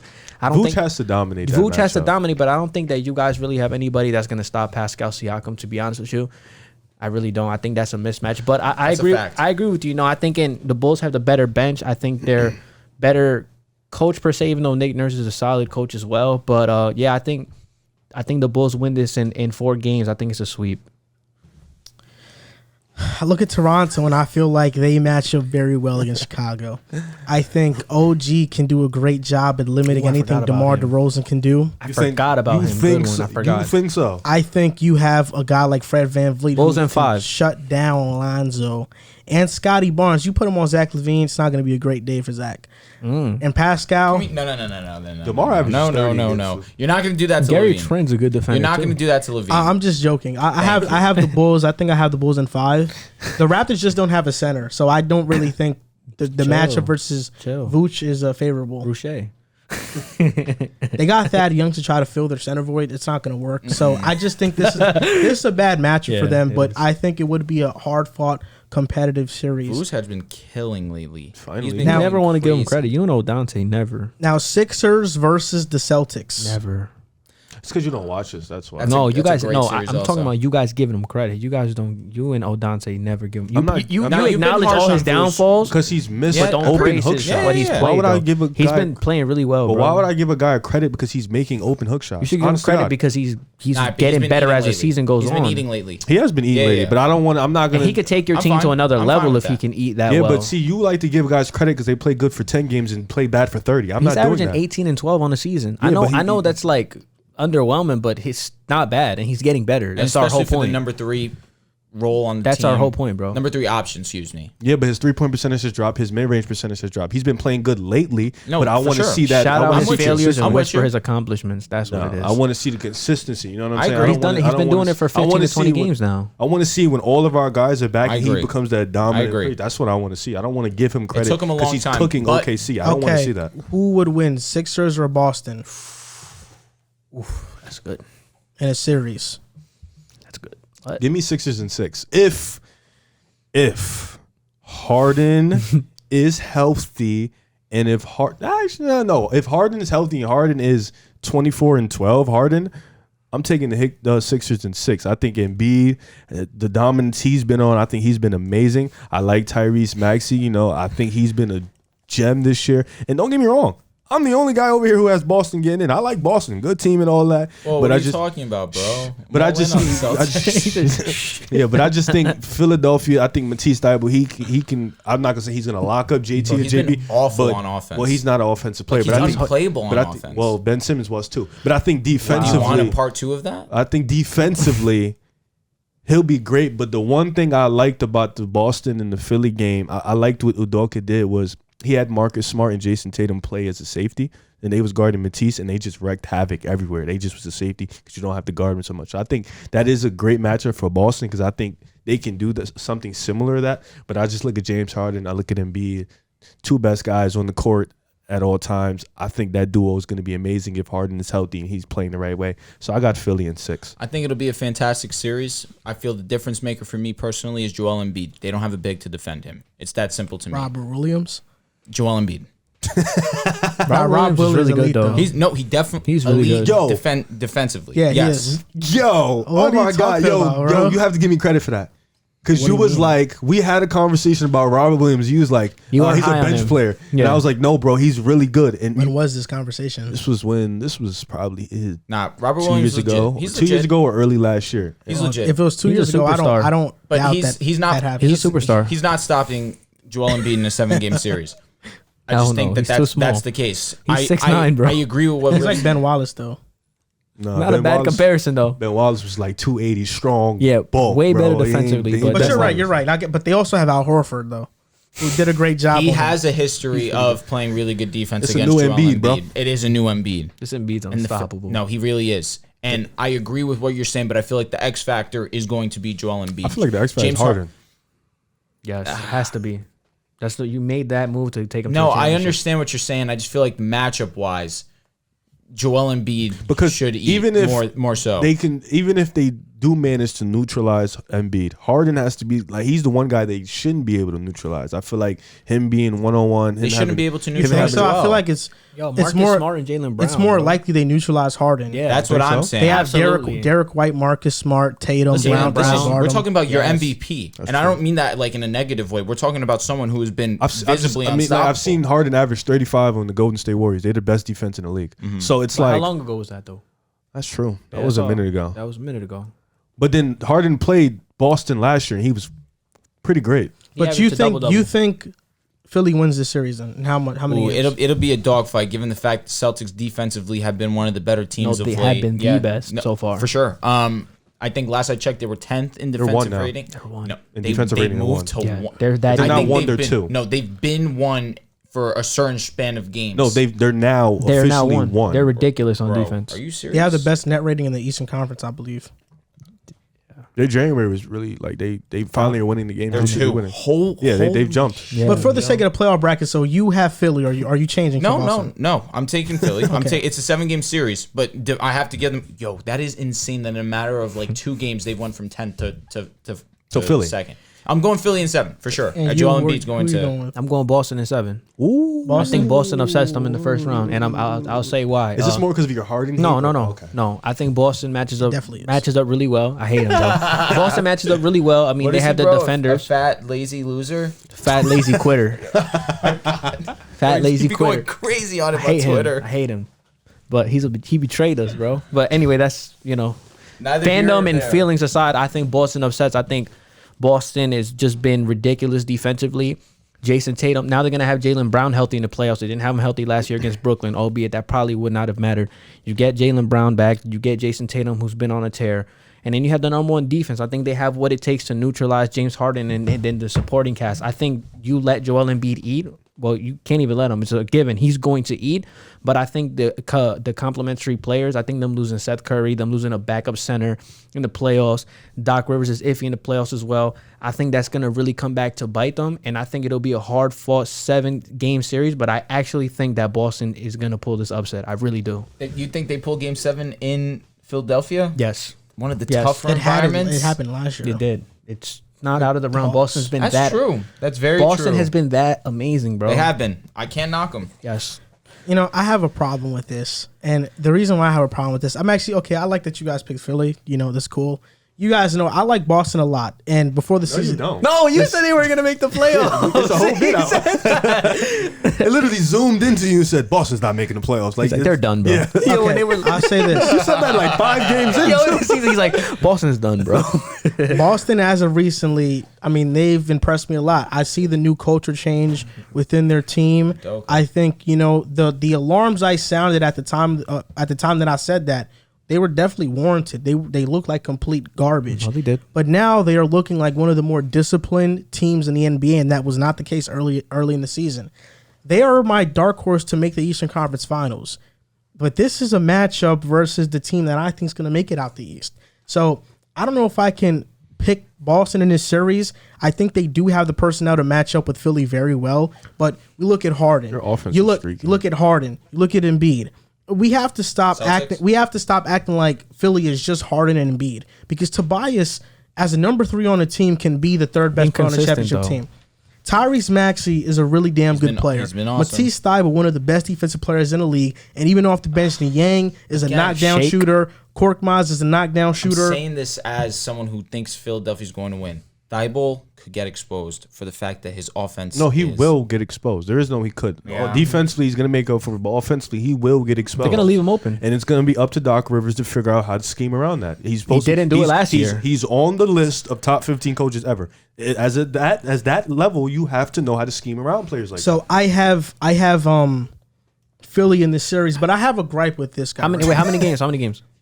I would say 6, 7. You have a gripe. I'm not. Hold on. Wait. I'm not gonna lie. interested. Hold on. No, I'm interested too, but I'm not gonna lie. Like, if you're gonna try to convince me and like say all this Kyrie, I just don't care. No, it's not that. It's that. Right. It's funny because JC, while you were in the bathroom, we paused the show because you had to use the bathroom. JC was like, "Oh, Joel, do you just switch do you just switch how you think in your mind based on like things that happen and stuff like that? And you know, I didn't answer it back because you know I really didn't really care too much. But it's funny coming from you because you hated James Harden, right? You hated PJ Tucker. Now this year, you're like, oh, you know, you were right. You were right about PJ Tucker, man. This guy's actually really good. Role player. Okay, yeah. But in Houston, you didn't like James Harden. He comes to the Nets 5 games in. JC tweets, man, I can't believe I ever hated James Harden. This guy, he's one of the best players ever. No, I did. He's like, man, if Steph Curry came to play with LeBron, it'd be the exact. I 100% did. Yeah. He was like, oh my God, you can make the argument he's overweight all time. All this other stuff. And then now that I'm pulling him. Now that he asks out. I'm pulling him. Now that he asks out of damn right. Brooklyn, he goes to Philly. Yeah. You know, he hates Harden all of a sudden. Yeah. Look, I'm not mad at the fact that you don't like Harden anymore. But if you're going to ask me the question of when I change my mind, you have to ask yourself that question. So wait, you're asking me the question? Yeah, I changed my mind. He left my team. I don't like him anymore. So you guys are the same guy? Yeah, I guess. He can't get mad at me for doing what he does. No, I'm not mad. I'm just mad at the. You guys pulled the you. No, you say you're not mad, but what's then that you just picture said I'm when mad you're at the looking at the mirror? No, like, I'm not personally. Yeah, you.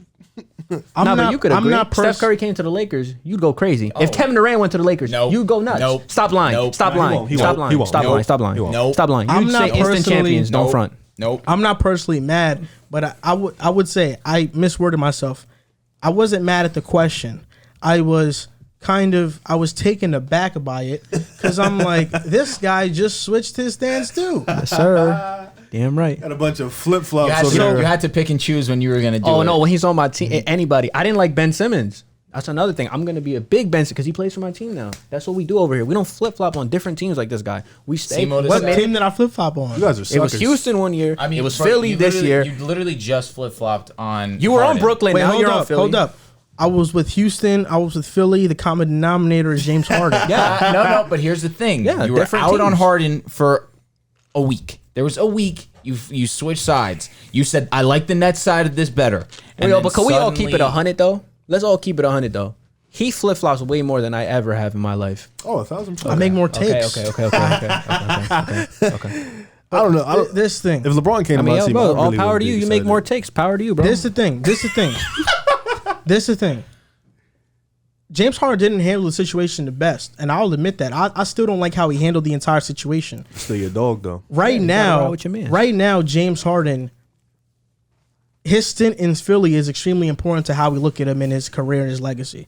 Like the same way in Brooklyn. Like that, I mean, sure, but like now I think it's magnified more. It's magnified more. He has to win now because he asked out of Brooklyn. He created a toxic environment and he left. Yeah. So now he has to make up for it, and at least in the eyes of the media and fans, and just for himself, honestly. Yeah, I'm a hater. I'm definitely rooting against him. I hope he loses.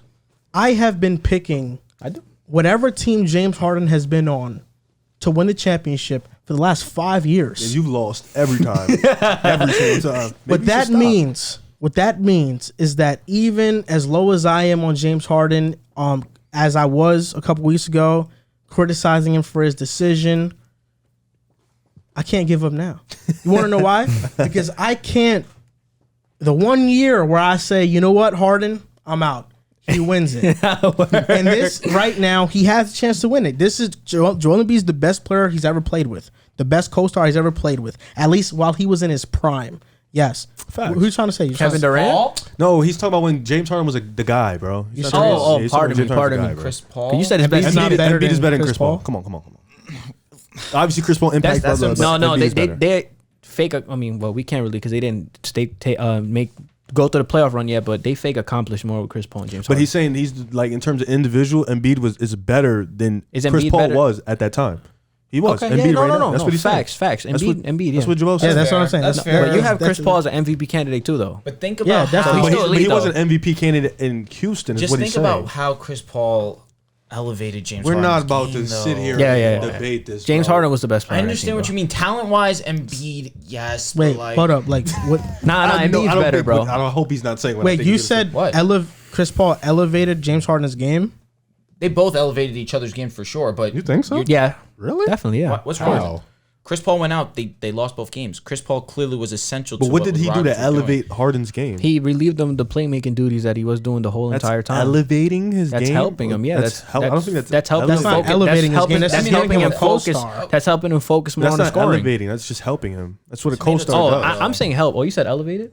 It doesn't matter. To Oh, me, I'm it's saying not. help. My Bro, fault. Chris Paul was literally hurt in the 1920 season, or no, the 18-19 season, and it was one of them. And Harden was dropping 35. No, he was amazing. He had a historic. I mean, what DeMar's doing right now, Harden was doing that 5 times fold. He was actually breaking Wilt records like consistently week to week. I think they helped each other. I don't think they elevated. They helped. Yeah, I can't say elevated, Fair enough. but whatever. It's a Semantics. I understand. Okay, so last matchup in the East: Cavaliers versus the Bucks. Oh, give me. I like the Bucks in 5 games. You know, no disrespect the Cavs. Do you actually need an explanation for this? Or? No, I was about to say, come on, we could say. I say Milwaukee's Bucks done. clean sweep. I just wanted to tell the Cavs fan how much I love them and I love Garland respect and I that love too. what I they would do say and I love what they've Drew been Holiday's doing. gonna strap him. He might not. You know what I'm saying? Shout out to the Cavs though. Next Tell year. you what though, Evan Mobley and Jared Allen, that is going to be a crazy combination down low for Giannis to have to deal Giannis with. is But stronger he's going than to do both his of them. thing. Didn't he No, just that give, actually is a pretty good matchup didn't he though, get against Giannis. didn't he just give him 50? No, that was the Pacers. Oh, I was about to say. That is a good matchup, but I like Milwaukee. Milwaukee in 5. Milwaukee for sure. I think sweep. I think Milwaukee wins too. So that means, at least in my bracket, it's the Heat versus the Bucks in the second round, and it's the Bulls versus the Sixers in the second round. So for me, I am picking the Heat over the Bucks in 7, and I am picking the Sixers over the Bulls in 5, which means the Heat and the Sixers are my Eastern Conference Finals matchup. And between those two teams, I'm going with Philly, and they will make the finals. All right, for me, obviously I have the Nets beating Miami. So next round is Nets, Bucks, and Philly, the Bulls. I have the Bucks winning in 6 games, and I have the Bulls winning in 6 games. So in my ECF, it is the Bulls and the Bucks, and I got the Bucks repeating and going back to the finals. Have the exact same thing. 100%. I think Milwaukee still. You are a dummy if you think they're going to beat us in 5 games. Ooh, James Philly. Harden will cook anybody on your team. And I'm not even going to entertain And that Embiid word. is going to cook Vucevic bad. Yeah, he really gonna violate. You better And pray to Tobias God. is going to do Tobias his is thing. going to do what? He's going to do his thing. What thing? What Average thing? 19, 20. I'm Mid. saying Bulls have to be healthy for my pick to stand. Oh, of course. If Lonzo and Caruso are there, I'm very high on the Bulls. But in terms of Milwaukee versus the Nets, Milwaukee for weeks now has still been my best team, my favorite team in the East to come out. I still think Milwaukee's going to the finals. I love that small ball lineup. Y'all gonna play against Milwaukee. I love it. Ben Simmons at the 5. Please do it. Yeah, it's Why? gonna be Why? barbecue Because chicken. Giannis is gonna guard the 5. Please It's gonna be do it. barbecue chicken. No, it's not barbecue. I just saw a stat the other day that Ben Simmons, when he's Giannis' primary defender, shoots 40%. I didn't say barbecue chicken. I just meant defensively. Giannis Yeah, is gonna he- be no able one's to stopping be Giannis. amazing. No, but you said barbecue. Well, I mean, It's in the- Giannis. in the It's playoffs, barbecue, though? I don't think 40%? Ben's ever guarded him in the playoffs. Well, as Ben Simmons has gotten stronger, before he used to violate. As Ben Simmons got stronger, it's been a tougher matchup for him. I'm just saying it very point I blank. meant No defensively. one is stopping Giannis. No no but one. Ben Simmons Period. is one of the best options to throw at him. Sure, Though. of course. Listen, you're talking someone You can't who stop a supports Ben superstar. Simmons. Same thing with Exactly. PJ Tucker, a great option to throw on Kevin Durant. He's going to give him 50. You can't stop KD. So I guess I'm gonna take a different route from you guys. I'm gonna choose the Nets over the Bucks in 7 games. I think we're 6 or 7 games. I think we get our revenge back. If nobody gets hurt, if Kyrie and Kevin Durant relatively stay healthy, I think we get our revenge, and I think we beat them in 6 games. And then that would leave me with Philadelphia and Chicago. Oof. It's a great series. It's a great series, but I think Philly gets them in 6 games out of there. So you got the Nets versus Philly in the ECF. No, yes. You have the Celtics. Celtics. My fault. Pardon me. I think Celtics yeah. gonna. So Celtics and Bulls. That's gonna be another one that I think could relatively go to 7. Oh, I'm gonna say. Now wait, hold up, bro. Hold up. I chose. No, it's supposed to be Celtics versus Bulls then. Yeah, I know. That's what. So if it's the Celtics versus Bulls, I guess I got the Bulls in 7 games, and if it's the Bulls and the Nets in the ECF, I got the Nets in 5, 6 games. Surprise, surprise. He has his team going. So to he the has the AFC Nets going Conference. to I'm a the homer. ECF, I'm a homer. Yeah. Okay. Wait, So- you picked the Boston to beat us? Huh? You picked Boston to beat No, us? I picked you guys to beat them. Oh, okay. Thank God. I think they can make it really tough on you guys, though. So for the Eastern Conference, we're gonna do this is our mid-season playoff bracket. I have the Heat beating the Nets, the Bulls beating the Raptors, the Sixers beating the Celtics, and the Bucks beating the Cavs.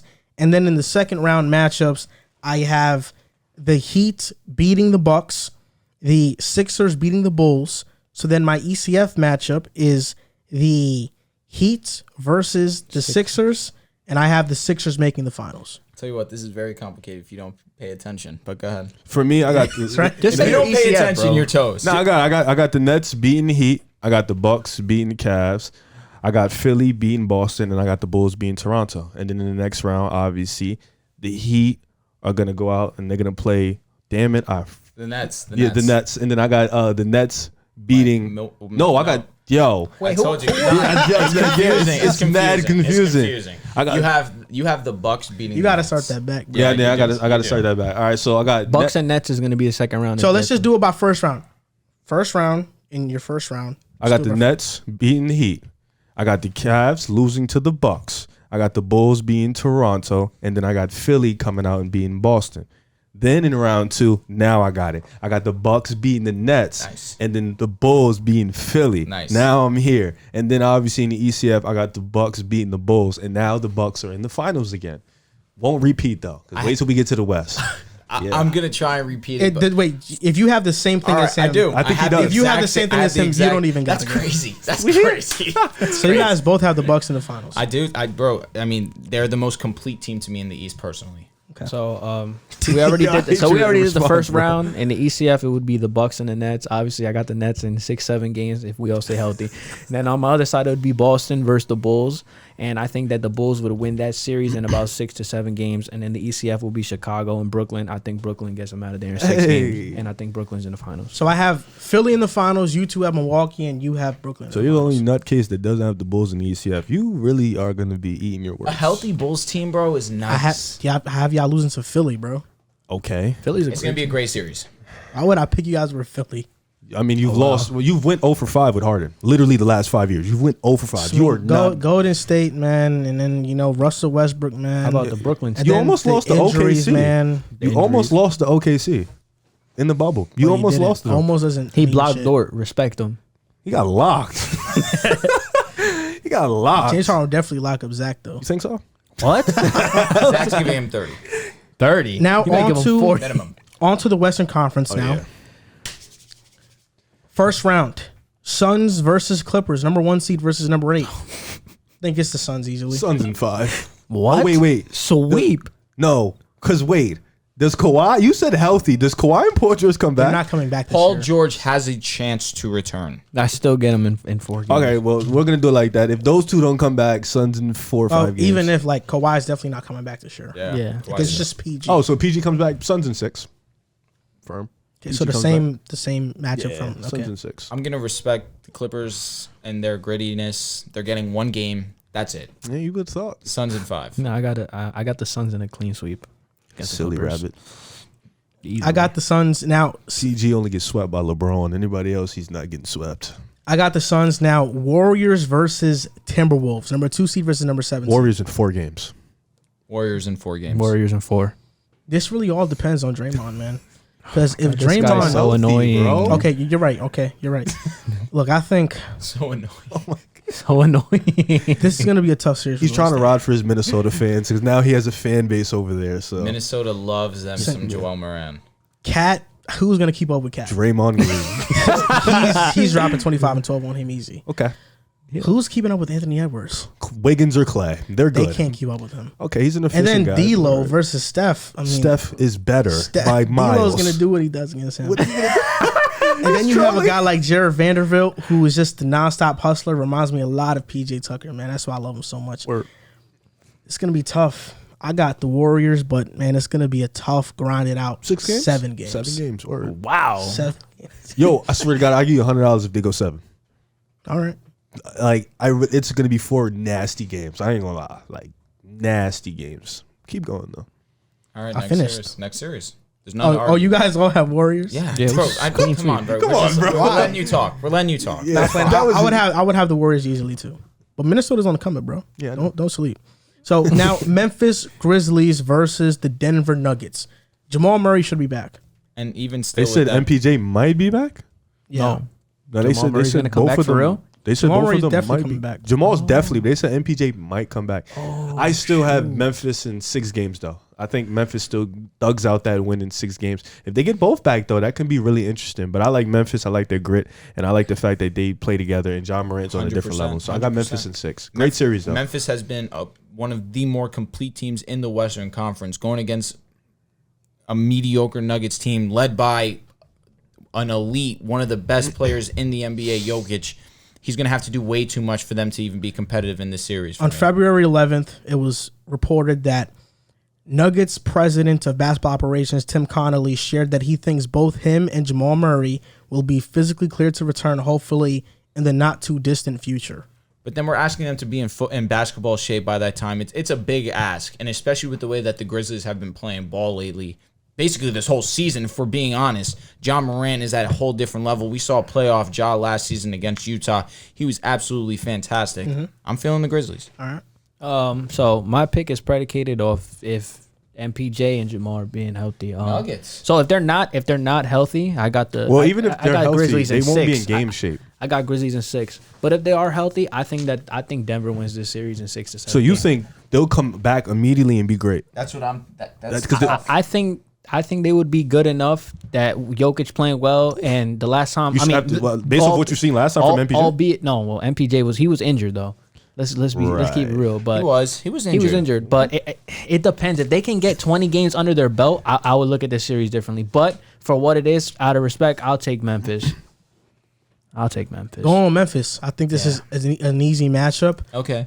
Jamal Murray. If he comes in, man, and does what he does, we know he's a superstar in the playoffs. I don't know, but I got Memphis right now. Like, I would have them easily. Yeah, me too. Now, last one. Jazz versus the Mavericks. The 4 seed versus the 5 seed. This is the best series.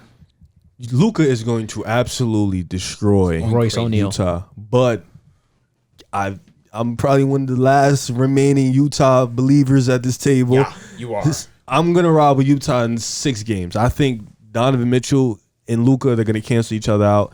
And I just like Utah's team. I like the fact that they're one of the best 3-point shooting teams in the league. Their offense is really, really good, aside from their defense on the perimeter not being that great. They have a really great offense. So for me, the Dallas defensively, they're really great. But I'm gonna lean towards Utah. I think Rudy Gobert and Donovan get it done. They get out the first round. So Utah in 6 for me. I have been waiting for Luka Doncic to not play the Clippers because I firmly believe Luka plays anyone else, he can get past the first round. Yeah. And the Jazz are the perfect opponent to do so. The Jazz are the perfect opponent. Perfect for him opponent to do so. I could not. Yo, you notice the Lakers aren't in this bracket? Nah, they're really not. Yeah, they're not. I just wanted to throw that out there. You got all that gear. Yeah, you're so rude. But continue. I just remember we got to the last teams and the Lakers did not get called. We got one more segment after this. Yeah, and I'm going to talk my talk, but you guys get your laugh now. That's fine. I'm fine with that. You say that every week. That's pretty Show them true that hat. also. Show them that championship on that. Yeah, show them that. The bubble? They gave you that It's Disney a fact, World? though. He got a ring. When's the Bulls' last one? Oh, wow. Jordan. I'm telling you when it was. So when we were born. 98 years. Wow. I was actually a couple months. No, I was a month old. I wasn't born.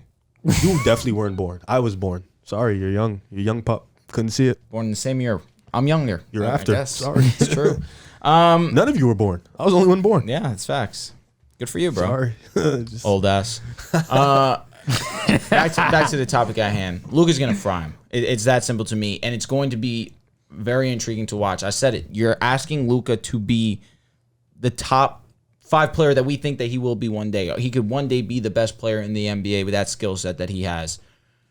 And it's going to take him having to drop over 35 points per game. But I think that he's shown since KP's been gone, averaging 41 since his absence, or since his departure from Dallas, that he can shoulder that load. And I think that he'll do so against the Jazz. And I think it will be a great series.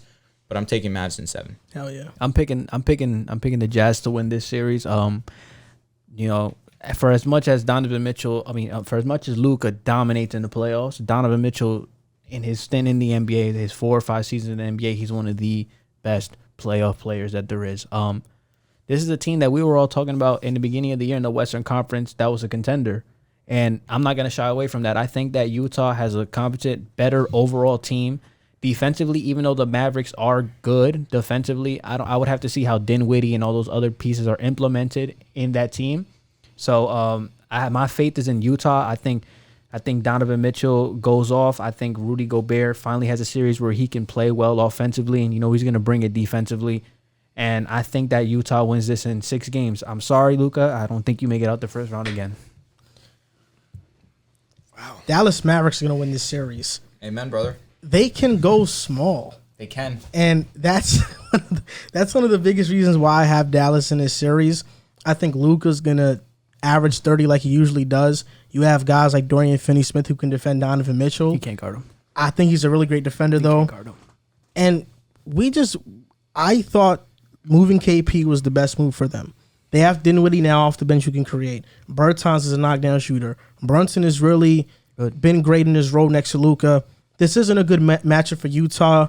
Coming into the season, I was high on them. I was hoping maybe in a Cinderella story they could maybe make it out the West, but versus Dallas, I just don't really see that happening. So for me, my first round matchups, this is let's just start it from the top. Just save it for the end. Save it for the end. What are we doing? We're gonna have to. No, we're going to the the Western Conference final. Western Conference semis. Oh, the second round. You're right. You're right. So in the West, in the second round, that means I would have the Suns versus the Mavericks. I have the Suns in that series pretty easily. And then I have the Warriors versus the Memphis Grizzlies, which is going to be a tough, grinded out series. But I am going with the Warriors in that series. All right. Here we go. All right. For me, I have the Suns versus Utah. And then I have the Warriors versus Memphis, obviously. And you guys know how I feel about Utah and Donovan Mitchell and him being better than Devin Booker. Right now? But oh my God, I almost had a stroke. I'm gonna take. I'm telling you, it's not. You know what? I stand on everything I say. Oh my God. I ain't folded. I got Utah beating the Suns in 6 games. You don't even give them the courtesy of 7. I think the Utah Jazz are gonna get out. They're gonna get out of the first round. They're gonna beat Dallas, and I think Suns, they match up well. Donovan Mitchell is gonna prove on that series that he's the best 2 guard in the league. Mike Conley's going to be healthy. Rudy Gobert is going to neutralize DeAndre Ayton, JaVale McGee, whoever you want to throw at the 5. And I just like Utah. I like that team against the Suns. So for me, I got Utah.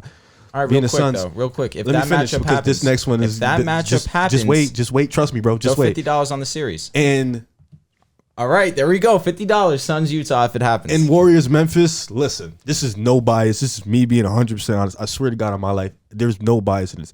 If Steph Curry and Klay Thompson and Draymond Green are healthy, they're going to dog walk through the West. 5 games, God. Memphis, competitive games. I'm sorry.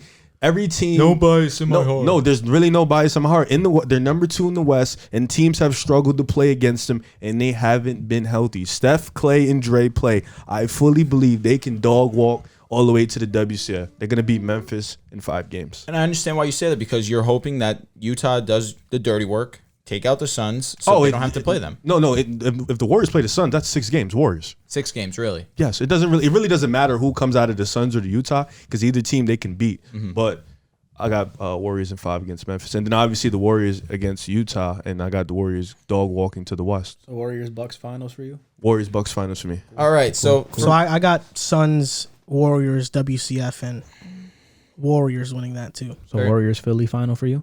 Yep. Very cute. I am going Suns versus Mavericks. I'm leaning with the Suns. Suns are going to win this series in 5.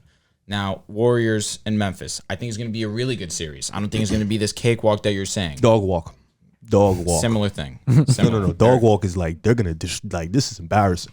Same thing. All right. It's the same thing. Google it. Embarrassing. That being said, I'm going with the Warriors. I think the Warriors do win in 6 games, but it's a solid 6 games. Memphis aren't slouches, but Warriors are prime time when it comes to the playoffs. Now we have the Suns and we have the Warriors in the WCF, which I'm sure everyone's hoping for. That's going to be must-watch television.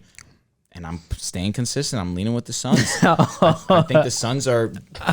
You have there is no good analysis for why you think the Suns could beat the Warriors. I swear to God, there isn't. Aside from them being, they've won a lot of games in the West, which is impressive. Utah did it last year, but there's no like when they played, there's nothing you saw that it really warranted. I mean, the first game they played, Devin Booker did not play the last and then he played the next two, and then you saw the difference. You know what's hilarious? Bridges strapped Curry, and not Steph Curry. Steph Curry he gets so mad, did not yo. play the best, and you know what's hilarious about those three matchups? One of the big three didn't play for Golden State, and it's still 2-1. Yep. So it's like I get it though. You got to stand. I have to. I respect it. Sometimes you just got a feeling in your gut, and you just got to ride. That's why you my dog. Wow. I appreciate that, bro. But that's Wait, what are we laughing at? Because I said sometimes you got to ride. No, you said I got this feeling in my stomach, and sometimes I got to ride. He said I got this feeling in my gut. And JC was just like, feeling. He said it all Sometimes I gotta Because you ride. got a sicko mind. No, That's he on said me. it. He just said it all discreet. He was just like, whoa, like he was just mad. I don't call you out like that. Is that a pause moment though? No, it's a gut I feeling. just laughed at JC. Like he's just like, whoa. Nah, I don't make it crazy like you guys make it. Is that an Ayo moment? No, It's an Ayo Dosunmu. You don't think it is? no. Is it an Ayo Dosunmu moment? You got a feeling in your gut, and you have to write it. You don't think? It's a gut feeling that Okay. those exist, Right. right? Yeah. It's Again, Google it. Nah, it's I'm true. just the way you worded it. It's just kind of like, whoa. And when you're along for the ride, that means And you're doing in the for gestures. long Okay. haul. They're laughing too. Why are you just looking at me? Because you're right in front of me. Like, I'm just trying to get ready to go to my point, bro. All right, go. Yeah. So for the second round between Phoenix and Utah, hard fought 6 games. I got the Suns advancing. at least you respect these. And then Donovan's one of my favorite players. And then second round, Memphis and Golden State. I think the Warriors beat them in 5 games. I think Ja and everybody has an out of body performance, and they get one probably in Memphis. But other than that, I got the Warriors in 5. And then in the Western Conference Finals, I got Golden State in 6 to 7 games. I'm still gonna lean Golden State. So then, with my bracket complete, I would have a finals of Golden State versus Brooklyn, and then you don't believe y'all gonna beat. I think we can beat them. You think so? Yeah. Play Ben Simmons. Okay. Can't wait. So in the Western Conference, our playoff bracket, my playoff bracket in the Western Conference. So this is our full, complete Western Conference playoff bracket. Suns over the Clippers, Warriors over the Timberwolves, Grizzlies over the Nuggets, Mavs over the Jazz. In the second round, the Suns over the Mavs, the Warriors over Memphis. In the WCF, the Warriors over the Suns, and that means the Warriors are facing Philly You got. in the finals. I'm riding with James Harden. I respect. Soften. Riding with James I Harden. had to write it down real quick so I can make sure I didn't mess up the first time. So for me, I got the Suns beating the Clippers. Then I got Utah beating Dallas. And then, of course, I got Memphis beating Denver. And then I got the Warriors dog walking the Timberwolves.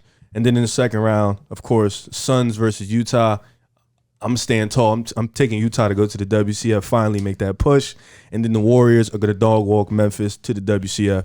And then the Warriors are going to embarrass Utah in the WCF. And then for me, the Warriors in the Bucks in the finals. Warriors in 7. I have exactly the That's a really same tough thing game. as Joel, aside from the Western Conference Finals, but I'll still run it through since that seems to be the thing that we're going to do. So Suns versus Clippers, I'm going with the Suns. That should be relatively simple for them. Warriors versus the Timberwolves, that's also an easy series. I'm going with the Warriors. Grizzlies versus the Nuggets, I'm going with the Grizzlies. Jazz versus Mavs, Mavericks are going to win that series. Next round would be Suns versus the Mavs. Suns are going to win that series. Grizzlies versus Warriors, I think that's going to be an excellent series, but I do lean the Warriors. The Western Conference Finals, we all want to see Suns versus the Warriors. I believe in the Suns, and I think the Suns are going to the finals, which means my finals are going to be last year's finals. Rematch. Milwaukee versus the Suns. Wow. Who's and winning And I think Milwaukee wins again. Wow. Giannis goes back to back. That's tough. That's not going to That's happen. tough, though. If he does that, that's super I don't know. tough. You never know. It can happen. Yo, if he does that, that's really tough. If he wins the MVP. He's on a- he's on No, a but if he MJ wins like tour, bro. No, but if he wins the I'll tell you what, MVP, he's DPOY. already on the trajectory to be the second best power forward of all time. He's on an MJ And like he tour, bro. is This is the- MJ shit, bro. He is Going nuts, bro. If he This does is that. MJ he is shit, on bro. a trajectory to be the best power forward of all time. It's a tall task to pass Tim Duncan. For me, he has to win more. I agree. No doubt about it. It's going to be close when Tim wanted every part of his career, his early years, 100%. his prime, and then his late years. 100%. So it's like he had a great organization the whole time. No, he did not. Tim did not have a great organization the whole time. I mean, in the beginning, they weren't that Tim great. won a championship in '99, right? They weren't a good organization, though. I mean, they were all right. For majority. Well, when they drafted Tim, that's what of course jump started their organization. So the Cavs won the skills challenge. There you go. W. What did I? Yo. W. Wait. Who won the 3-point shootout? They're going right now. I want to watch that. W me. That's huge.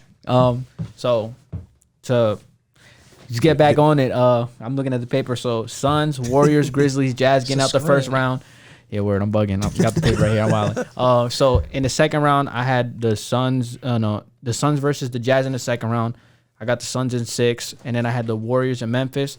I got the Warriors in 5. Suns versus Warriors, and in the I got the Warriors in 6 games, and then I have a finals of Brooklyn and Golden State. He's laughing because he knows in his heart he's reaching. And this is gonna be Don't be a homer, bro. Hold on. And this is gonna be the year when Kevin Durant separates himself from Steph Curry, and we're all gonna look back and say he didn't need Steph Curry to win because he's gonna beat him in 7 games. He can never say that. But beat him in 7 I'll games. tell you what, if that happens, he's gonna beat him in 7 games. When Steph beats the Nets, he's gonna be like, I really didn't need you because I won twice without you, and I've been there 3 times. No, it's big narratives on the line if they make. That narrative is a fact though. This is kind of like Kevin Durant was the best player on all those chips. Facts. Steph Curry's the best player. He hit game winners in every game. Steph Curry's the best Steph player Curry in his laid own eggs. chip. Steph Curry's the best player in his own chip. And Steph Curry beat him. And Kevin Durant blew a 3-1 lead against him. Shut up. Wait, Steph Curry blew a 3-1 lead to LeBron. Yeah, LeBron. And the only reason Steph Curry won the first ring was Kyrie Irving and Kevin Love didn't play. Facts. They didn't play. and in 2019, they didn't play. Wait. Time out. Be objective. If Kyrie Irving and Kevin Love play in 2015, do the Warriors win? No. You got the Cavaliers, right? Fair assessment, right? That's a fair assessment. But you know what's crazier about the assessment? Kevin Durant didn't go in neither of those years. He lost to Steph the next year. He blew a 3-1 lead. So did Steph. No, but Steph was in the finals without that big doofy-headed dude. That big doofy-headed dude won him 2 championships. He won him 2 championships? And game 3, Steph Curry had the worst game of his life. Oh my God! And he hit the game winner in Cleveland. He hit the game winner in Cleveland, going toe to toe with LeBron, hitting game winners, outplaying him. Kevin Durant went to the Hampton meetings. Get out of here, bro. Kevin Durant was the best player in that series, bro. Kevin Durant went to the Hampton meetings. He was begging for Steph's approval to get on the team. Yo, how many Finals MVPs they got? How many Finals MVPs Steph got when Kevin Durant's on the same team? How many MVPs? How many unanimous MVPs Katie got? It don't matter. That don't mean nothing. That don't mean nothing. You know why he makes up with the 2 Finals MVP, baby, on the same team as Steph Curry? Shut up. Yeah, baby. What? On to the last segment. Everybody just stopped laughing at the same time. That's right. It was like in Q. On to the last segment of the show. A struggling team that we think is going to pick it up after the All-Star break. So I look at your outfit. I think I know what you're gonna say. The Lake Show. I'm hoping and praying to the good Lord. I am. It's funny that our only 2 wins this season, teams over 500, are against the same exact team, and it's the team I've been the lowest on, the Utah Jazz. We need to get it together. We need to come together and really hone in on defense. If we're not going to be this great offensive team, we need to be great defensively. We have not been great defensively. You're 18th ranked defense in the league. It's still not great to me. I know what I'm saying, though. Oh, them boys? Yeah. LA? Yeah, we're not great. You that was the most disappointing team to you? That I'm expecting to do better, but... Oh, okay. It's AD's out. For a month. All right, keep going. Sorry. So messing up your poor analysis. Listen, man. I'm just optimistic. Is it like, can you blame me? You got to give up at this point. Just pack it in and just hope for next year. As long as LeBron James is wearing the purple and gold. I hate your fit. I mean, this jersey's fire. That jersey is actually clean. I just hate the 2020 hat. Why? Because this should be the Clippers, right? No, because like you had it. Get out of here. You got that one. I know. That being said, we're stuck with the roster that we have. There's no excuses. We didn't make moves. That's it. Final. End of story. We need to get it together. We need to really hone in, and we need to find our identity. How about you, Riv? It's that simple. For me, I picked a team that's actually in the playoffs. I picked a team that's actually they've been struggling this year, but I feel like they'll pick it up coming in. That's for me. That's the Utah Jazz, the team that I think will go to the WCF. You know, Utah fans, I'm with you. I'm here with you. Donovan Mitchell, the guy, and I understand Donovan Mitchell, Rudy Gobert. They've had their, you don't like Spider? You know, they've had their shortcomings. I understand. I understand the defense on the perimeter. They lack that stopper, but I just look at this team as a whole. I look at Jordan Clarkson coming off the bench. He's a bucket. I look at Bogdanovic, he can stretch the floor when he's really hitting. Donovan Mitchell, he's one of the best player performers in the league that we have so far. Rudy Gobert is an elite rim protector, and I understand all the mishaps with this team. But I think coming off this All-Star break, I think this is a team that struggled in January. They had a good February against some pretty weak opponents. But I think coming off the All-Star break, this is the team that can make runs, that can start to win a lot of games. And we know for one thing, this is a great regular season team. So I think coming off the All-Star break, this is going to be the time where they really make their mark and win a lot of games. So for me, it's Utah Jazz who've been struggling, but I think they'll pick it up. All right, and then I feel bad for you though. Street close. For me, I mean, the team that's obviously underperformed up to this point is the Brooklyn Nets, and they're the sitting at the 8th seed right now, mainly due because of injury. Did you just lose to the Knicks, or you came back? No, we won that game. Are you kidding me, bro? They were down 20-something. Cam Thomas. Yeah, so you know we should have did so we didn't look bad. I should have did the Nets. You should have did the Lakers. Like like respecting. Yeah, you lost to Cam Thomas. But yeah, so you know, basically the Nets have been, you know, this whole season with the turmoil with James Harden, the trade rumors, injuries at hand, Joe Harris missing time. So right now they're sitting at the 8th seed. I think once they get everybody healthy after the All-Star break, Kevin Durant, Ben Simmons are going to suit up. Hopefully the mandate lifts for Kyrie Irving. I mean, that's hopeful, but you know, if that's the case, if it does lift, then I think the Nets come out of the All-Star break flaming hot, and I think they can get anywhere from the 6th to the 5th seed by the end of the season when this is all said and done. So my team to get better and improve after the All-Star break is the Brooklyn Nets. I have the same team. I think the Nets are the only team that I see. And, like, the two most struggling teams in the NBA, the one in the West are the Lakers. The one in the East is the Nets. I don't think the Lakers are going to figure it out. I tried to find reasons of, like, can they? It's LeBron. AD's out. LeBron James. Russell Westbrook turns it up later in the season. But I'm still not sold on you guys. Your roster's not good. Can you give credit to LeBron? He can't do it himself? He has been trying. He hasn't been able to. LeBron's been playing great, though. Yeah, he's been playing great, but they haven't been winning. I think it's the Nets. I think they get healthy. Kyrie plays in home games now. Ben Simmons. I mean, this team, I think, picks it up, and they won't be the 8th seed. They'll finish as a top 5 seed in the East, and they'll pick it up post All-Star break for sure. Fair. Now, should we look? Richard Jefferson is very active on TikTok. He definitely is. Should we ask him some questions right here? 4 questions for Richard Jefferson. Definitely. 4 questions for Richard Jefferson. Okay. I have 2 questions I could potentially ask right now. Do it. Yeah. Okay. I forgot. So one of them was that one of the questions, let me try to figure it out. Okay. These are 4 questions for Richard Jefferson. Hopefully he duets this and he answers these. So my first one is that you played for 8 teams in your career. Which one did you enjoy playing for the most? And my second question is, are you upset that the Nets moved out of New Jersey? We're all from Jersey. For sure. And we grew up with the Nets in Jersey, and now they're in Brooklyn. Great question. I'm definitely upset they moved to Brooklyn. All right, I guess question on the fly for me would be, out of the 8 teams you did play for, who was I guess you can name me 3 players that helped you the most throughout your journey. So it was more like it was show leadership to you. Excluding LeBron. Excluding LeBron, Jason Kidd, Vince. Give me a guy that was under the radar, somebody who maybe the league didn't know too much or he wasn't an all-star, but somebody who just walked you through the league and was really one of the guys that just benefited you in a lot.